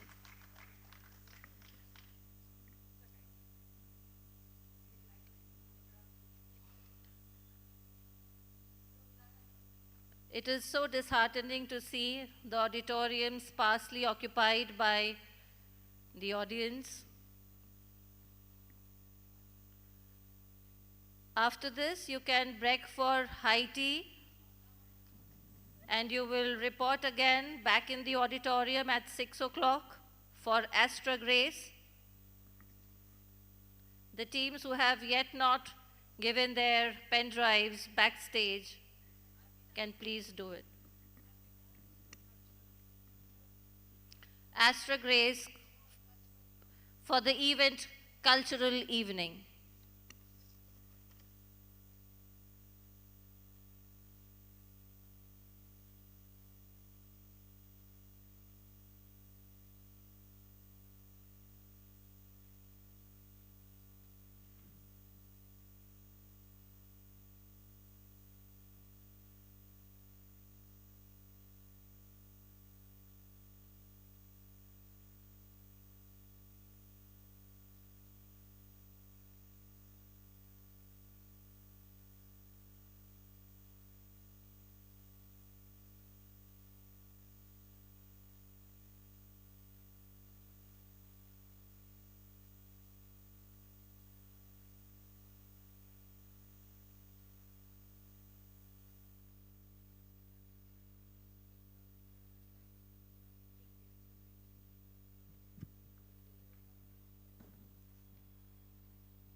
Hello.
Honorable Shri Danish Azad Ansari, Chief Guest, Minister of State Independent Charge, Minority Welfare, Muslim Waqf Board, Minister of State for Parliamentary Affairs, Government of Uttar Pradesh.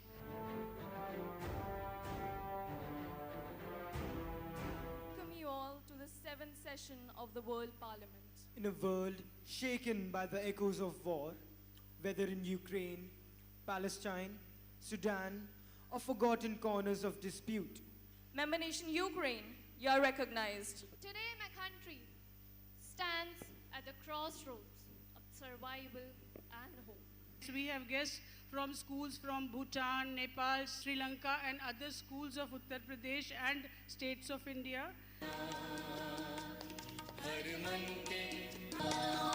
Conscious along with themselves. मेरी झोपड़ी के भाग आज खुल जाएंगे राम आएंगे मेरी झोपड़ी के भाग आज खुल जाएंगे राम आएंगे नैना भीगे भीगे जाए कैसे खुशी छुपाए राम आएंगे कुछ समझ न पाए कहाँ फूल बिछाए राम आएंगे शाने करम का क्या कहना दर पे जो सवारी आते हैं बिकादर उच्चा सुख लखा गुरु द्वारे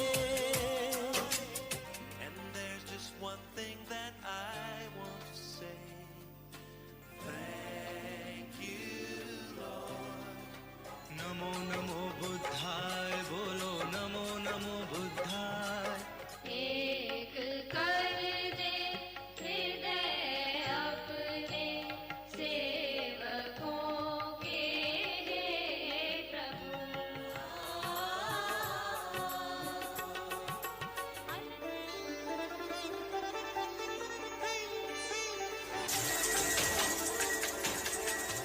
I have come here to seek your help to protect our motherland from the Greek invaders and internal corruption.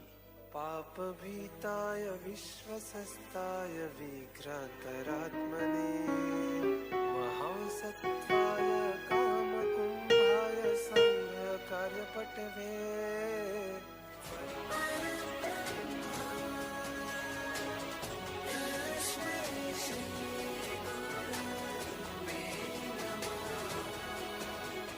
Discipline and knowledge. Let's take a moment to thank. Across India मैं कई सारे स्कूल के function में गया लेकिन CMS की एक खास बात हमेशा से मुझे अच्छी लगती है कि सीएमएस ने हमेशा आउट ऑफ द बॉक्स जाके काम करने का जो हमेशा उसका जज्बा रहता है ये एक अपने आप में बहुत अद्भुत भी है इंस्पायरिंग भी है और मोटिवेशनल भी है क्योंकि आज सीएमएस ने इस कॉन्फ्रेंस में इस सेमिनार में इस कार्यक्रम में इंडिया से ही नहीं अक्रॉस द वर्ल्ड कई सारे नेशंस के बच्चों को इस हॉल के नीचे बैठा के एक वसुदेव कुटुंब जो हमारा कुटुंब पूरी दुनिया जो हमारे कुटुंब है इस लाइन को साक्षात इस हॉल में प्रदर्शित करने का काम किया। To witness 3 vibrant cultures through dance.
International 25 Open!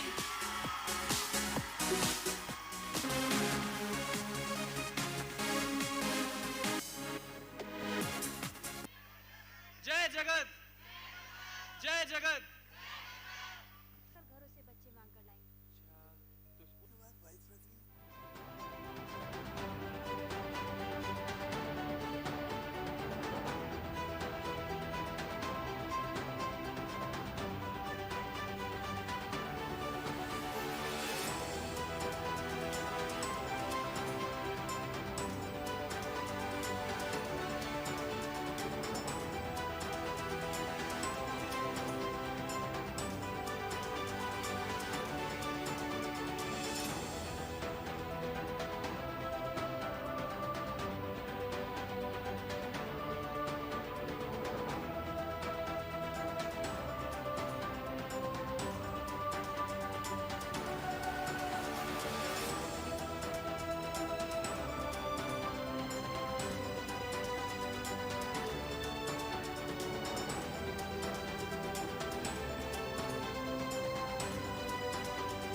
Honorable Shri Danish Azad Ansari, Chief Guest, Minister of State Independent Charge, Minority Welfare, Muslim Waqf Board, Minister of State for Parliamentary Affairs, Government of Uttar Pradesh.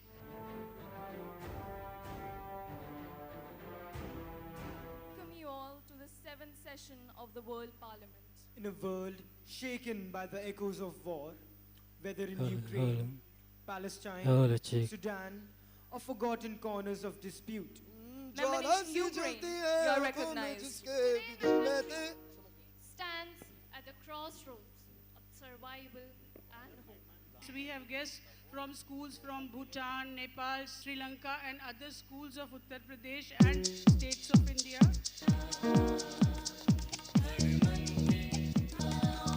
Conscious along with themselves.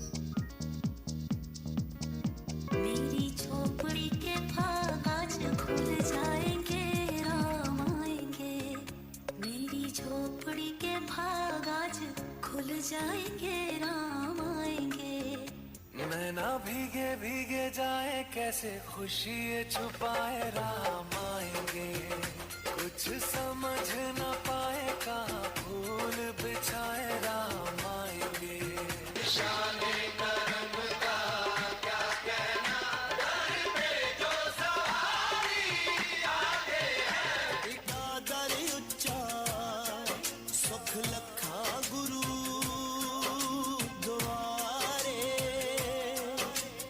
and there's just one thing that I want to say thank you Lord namo namo buddhaya bolo namo namo buddhaya एक कर दे हृदय अपने सेवकों के हे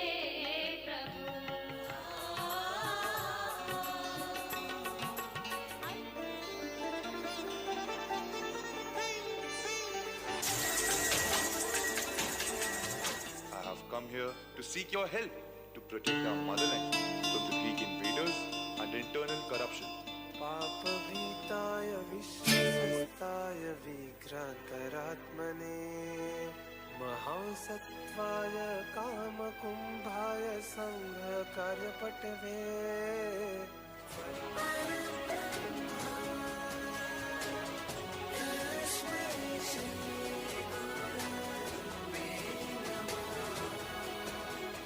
Discipline and knowledge. Let's take a moment to thank.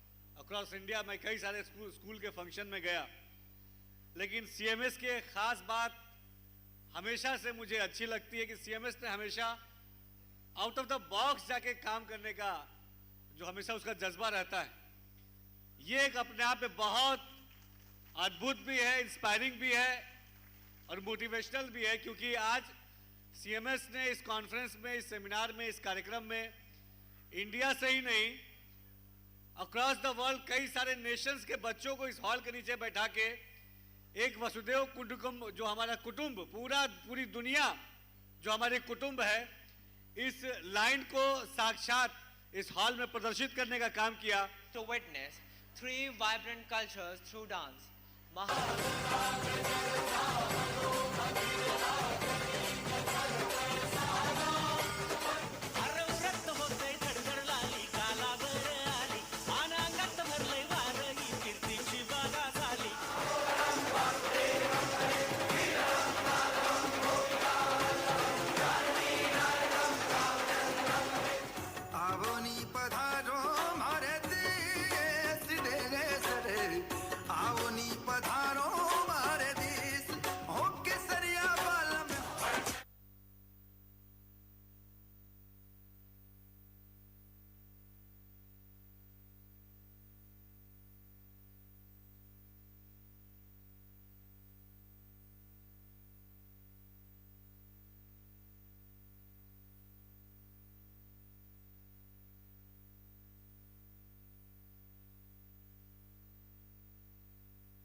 Chick, hello.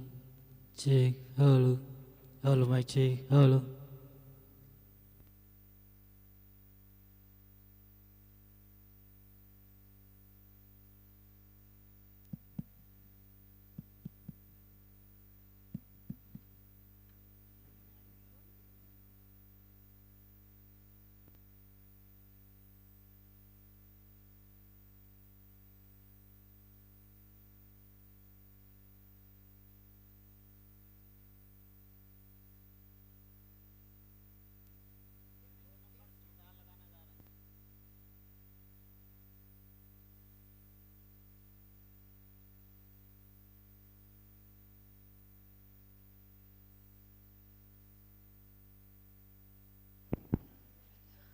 A very warm and graceful welcome to each one of you here.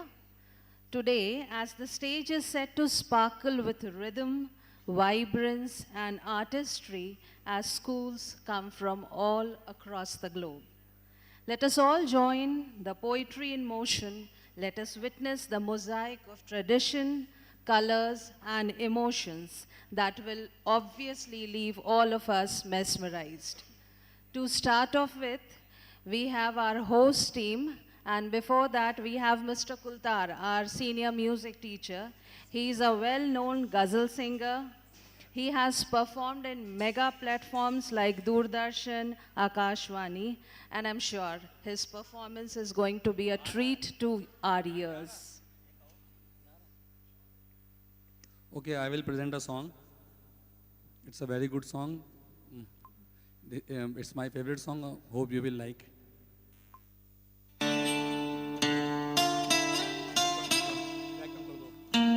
Hello.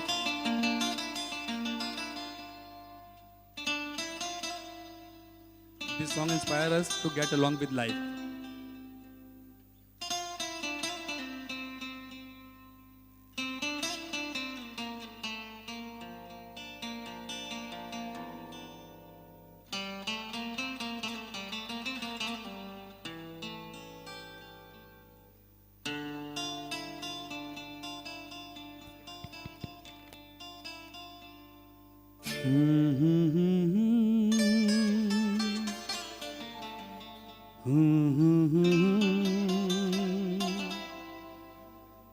चलती रहे जिंदगी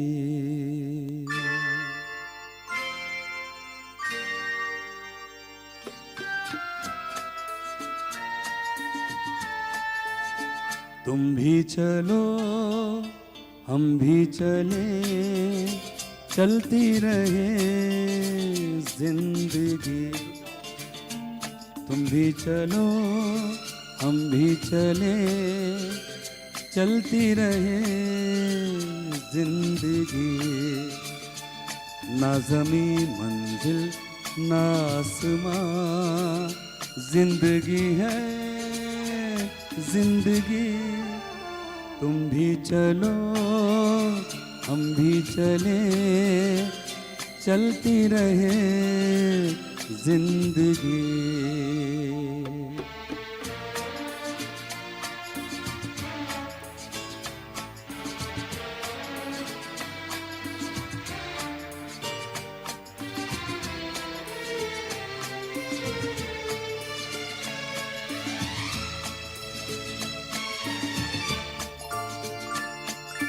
पीछे देखे ना कभी मुड़ के राहों में हो झूमे मेरा दिल तुम्हें लेके बाहों में हो धड़कनों की जुबान नित कहेगा सितां प्यार की झिलमिल छाँव में पलते रहे जिंदगी तुम भी चलो हम भी चले चलती रहे जिंदगी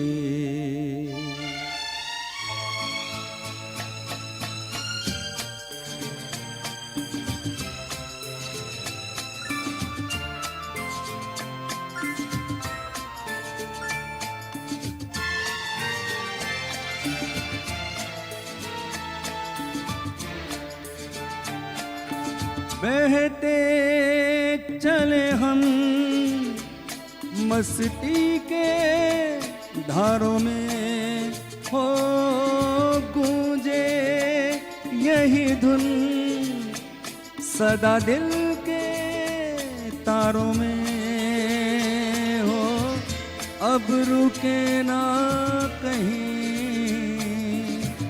प्यार का कारवां नित नई रुत के रंग में पलते रहे जिंदगी तुम भी चलो हम भी चले, चलती रहे जिंदगी, ना ज़मीं मंजिल ना आसमां, जिंदगी है जिंदगी। तुम भी चलो हम भी चले, चलती रहे जिंदगी। Thank you very much.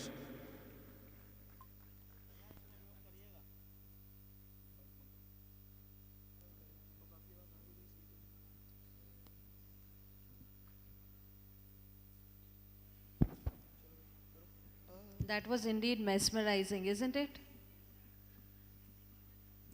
Can we have a loud round of applause for Mr. Kultar?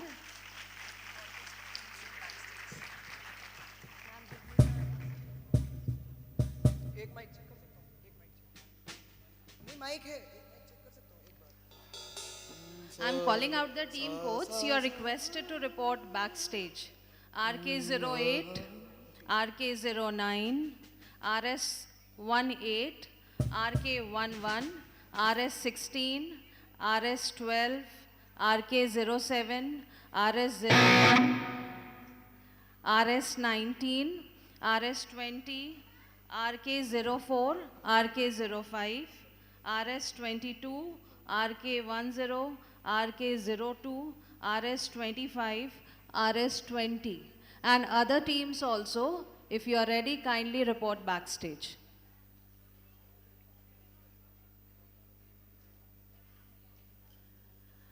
The people on the stage are from our host team, so please put your hands together to witness their performance.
दमक दमक चमके बिजुरी कहत है Rituraj ivory घुमन घुमन काली घटा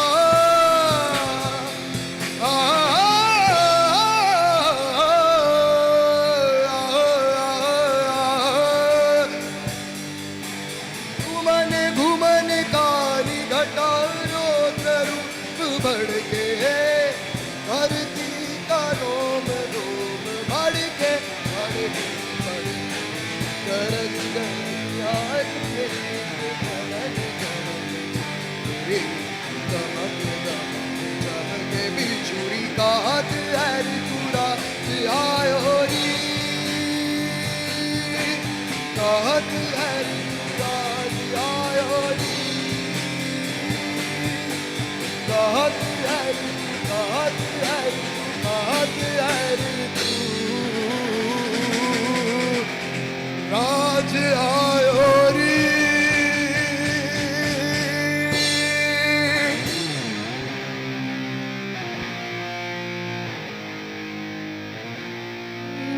Shri Ganesha Deva Shri Ganesha Deva Shri Ganesha Deva Shri Ganesha Deva Shri Ganesha Deva Shri Ganesha Deva Shri Ganesha Deva Shri Ganesha ज्वाला सी जलती है आंखों में जिसके भी दिल में तेरा नाम है परवाह ही क्या उसका आरंभ कैसा है और कैसा परिणाम है धरती अंबर सितारे जिसकी नजरें उतारे धरती अंबर सितारे जिसकी नजरें उतारे जिसके साया तेरा देवा श्री गणेशा देवा श्री गणेशा देवा श्री गणेशा देवा श्री गणेशा देवा श्री गणेशा देवा श्री गणेशा देवा श्री गणेशा देवा Shri Ganesha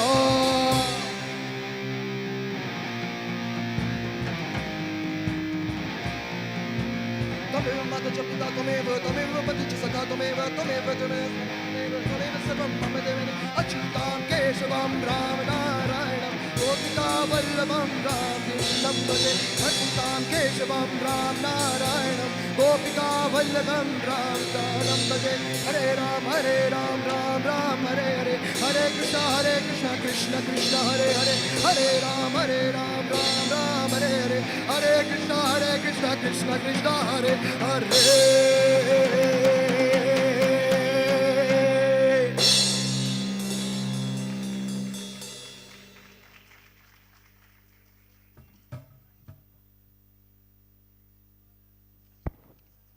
What a powerful performance, isn't it? Isn't it? Please show it. Every element beautifully blended with each other. And there could not be a better start to this evening. Thank you, host team. Coming up next is RK04 and RK05. They'll be performing together. Let's welcome them.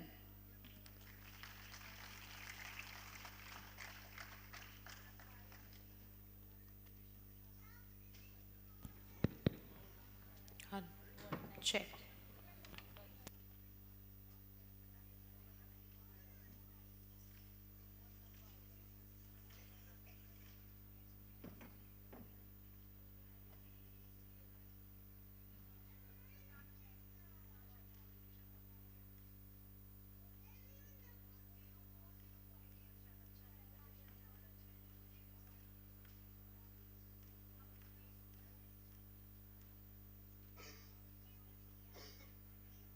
मखमली चोली माथि छड्के लायो घलेकी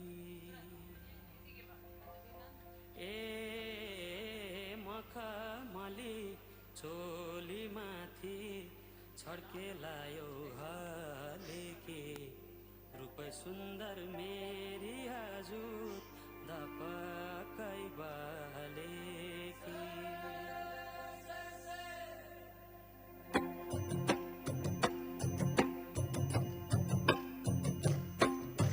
मखमली चोली माथि छड्के लायो घलेकी रूप सुन्दर मेरी हजुर दपकै बालेकी हे निलु भई रूप सुन्दर मेरी हजुर दपकै बालेकी मखमली चोली माथि छड्के लायो घलेकी रूप सुन्दर मेरी हजुर दपकै बालेकी हे निलो भई रूप सुन्दर मेरी हजुर दपकै बाले रूप सुन्दर मेरी हजुर दपकै बालेकी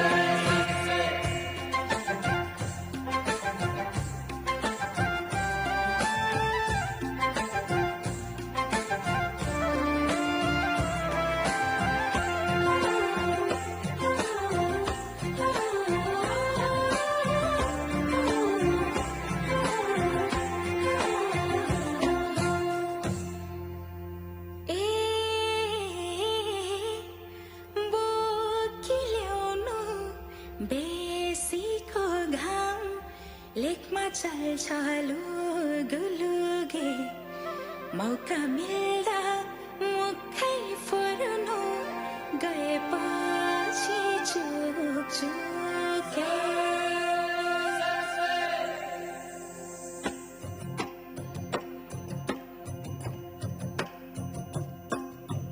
बोकिल्याउनु बेसीको घाम लेखमा चल्छ लुगुलुगे मौका मिल्दा मुखै फुर्नु गएपछि चुक्छु मौका मिल्दा मुखै फुर्नु गएपछि चुक्छु बोकिल्याउनु बेसीको घाम लेखमा चल्छ लुगुलुगे मौका मिल्दा मुखै फुर्नु गएपछि चुक्छु मौका मिल्दा मुखै फुर्नु गएपछि चुक्छु मौका मिल्दा मुखै फुर्नु गएपछि चुक्छु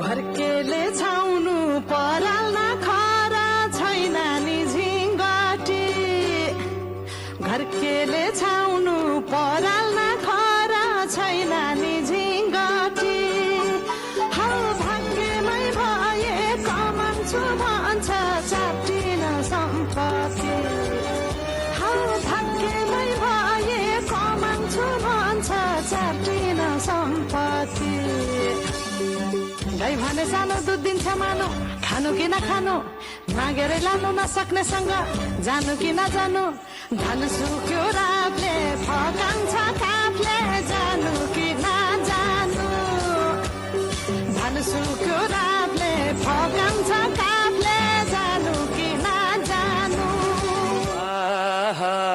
भिरा र पहिरो खोलाको बाटो नमान्नु डराइर भिरा र पहिरो खोलाको बाटो नमान्नु डराइर नफुल्नुमा मनभरि फुल्यो यो जुनी तिम्रै भार हौ नफुल्नु माया मनभरि फुल्यो यो जुनी तिम्रै भार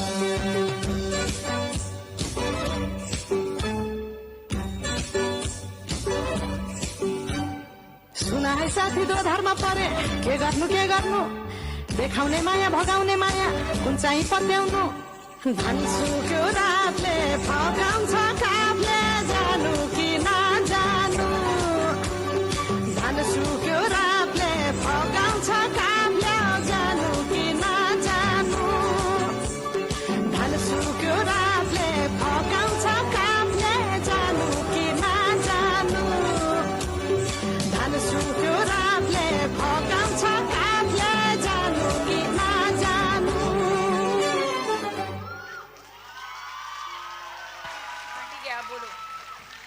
Okay. Judges, kindly note, the team has taken 5 minutes and 40 seconds. So we were on a tour to Nepal, isn't it? How was the journey?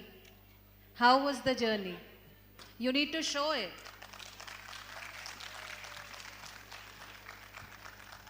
The team coming up next is RK09.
आँखाको गीतले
कहे नौजवान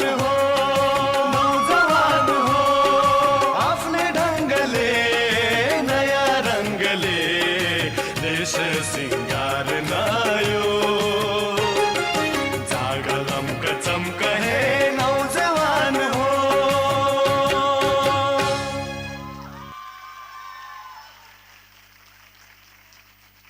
Judges, kindly note the team has taken 3 minutes 50 seconds.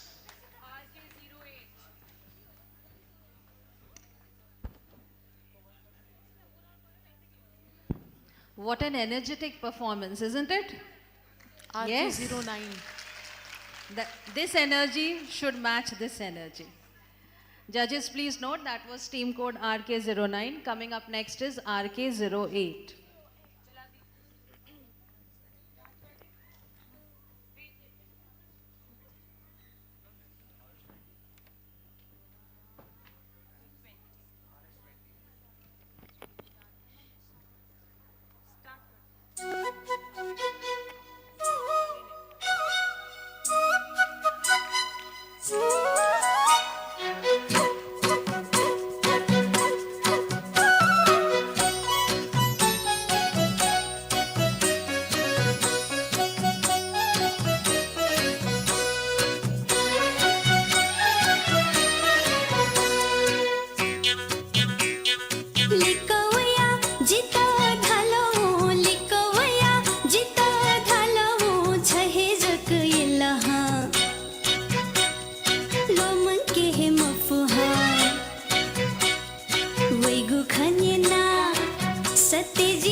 घरकेले छाउनु पराल्न खरा छैन नि झिङ्गटी घरकेले छाउनु पराल्न खरा छैन नि झिङ्गटी हौ भाग्यमै भए कमान्छु भन्छ चाटिन सम्पत्ति हौ भाग्यमै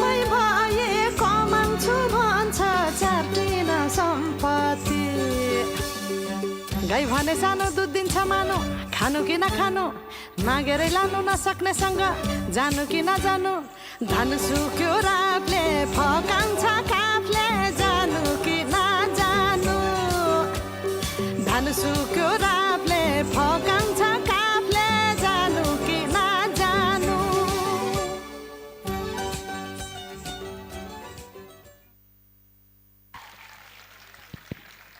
Judges, kindly note, the team has taken 3 minutes, 21 seconds.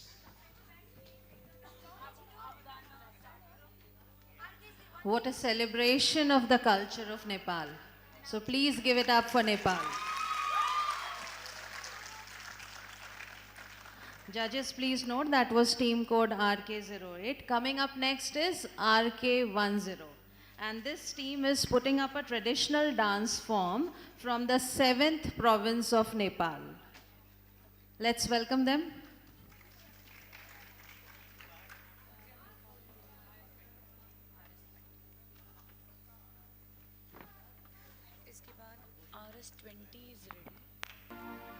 Shaguna diure nika bola Shaguna bolyo saraswati Lagna bolyo biraspati bola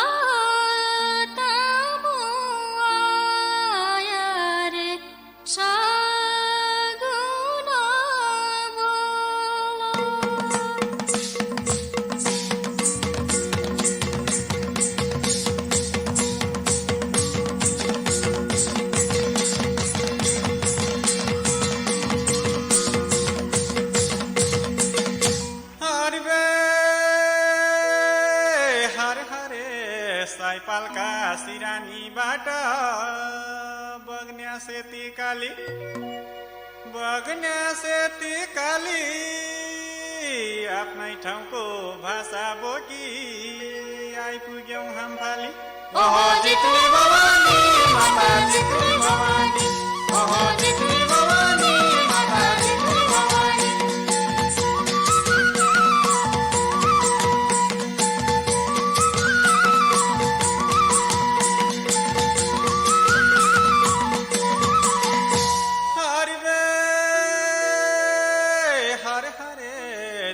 गीत ठाडी भाका हुड्क्यौली छलिया माया जाल लगाउन आयो मनर्या बोलिया ओ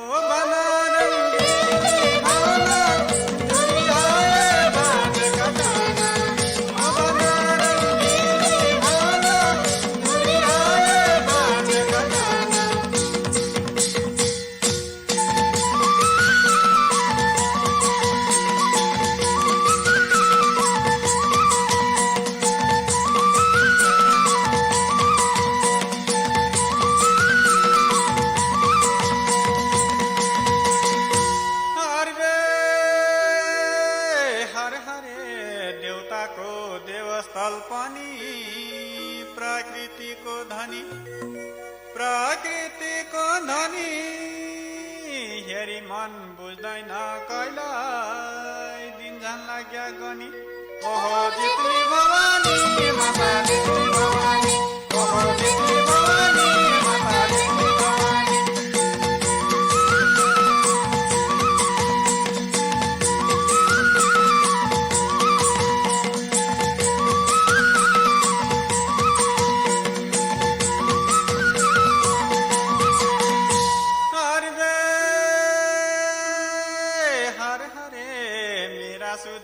पश्चिममा अपि साइपल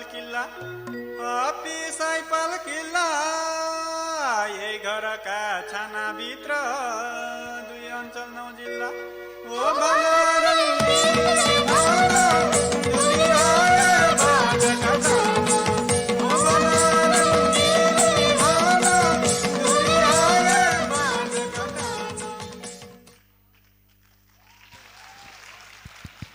Judges, kindly note, The team has taken 3 minutes and 41 seconds.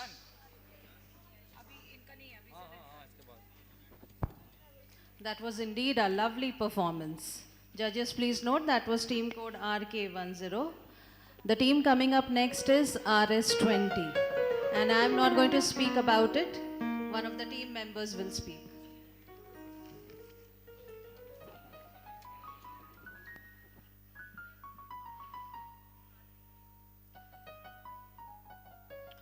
Rajasthan, the land of Ghumar.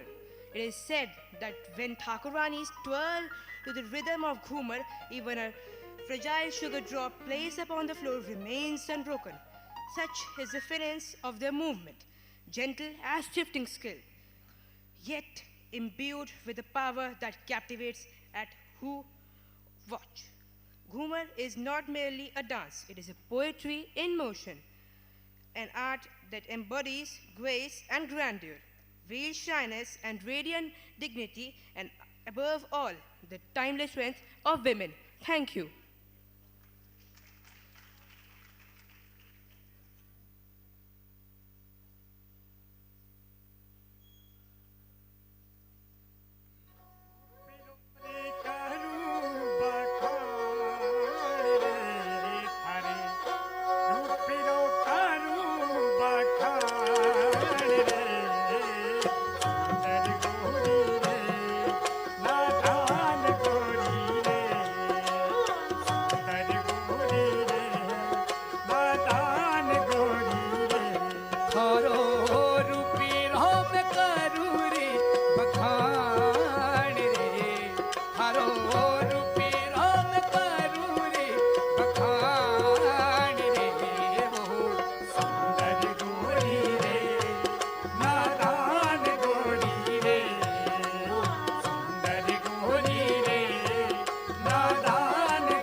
Judges, kindly note, the team has taken 3 minutes and 15 seconds.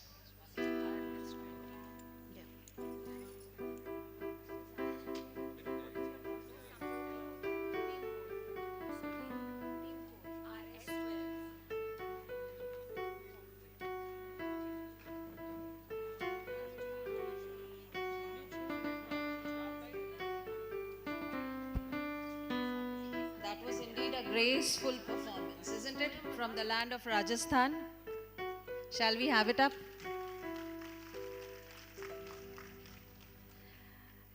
The team coming up next is RS12.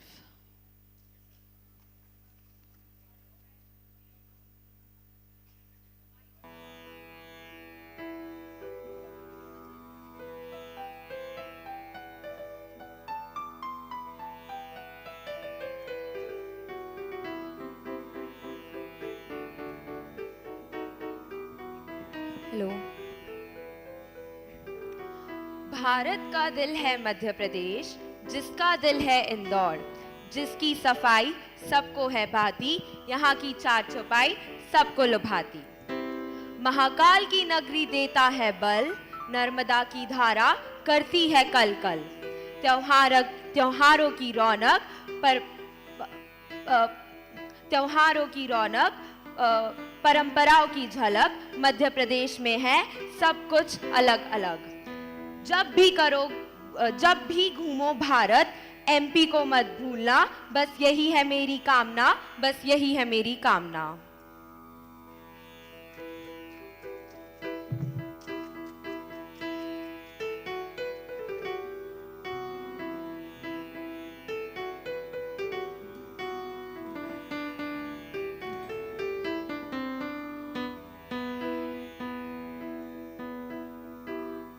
चोख पुराओ माटी रंगाओ, आज मेरे पिया घर आवेंगे।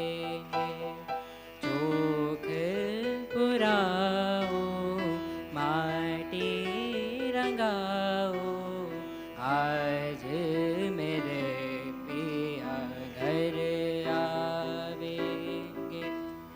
खबर सुनाऊं जो, खुशी रे बताऊं जो, आज मेरे पिया घर आवेंगे। आज मेरे पिया घर आवेंगे।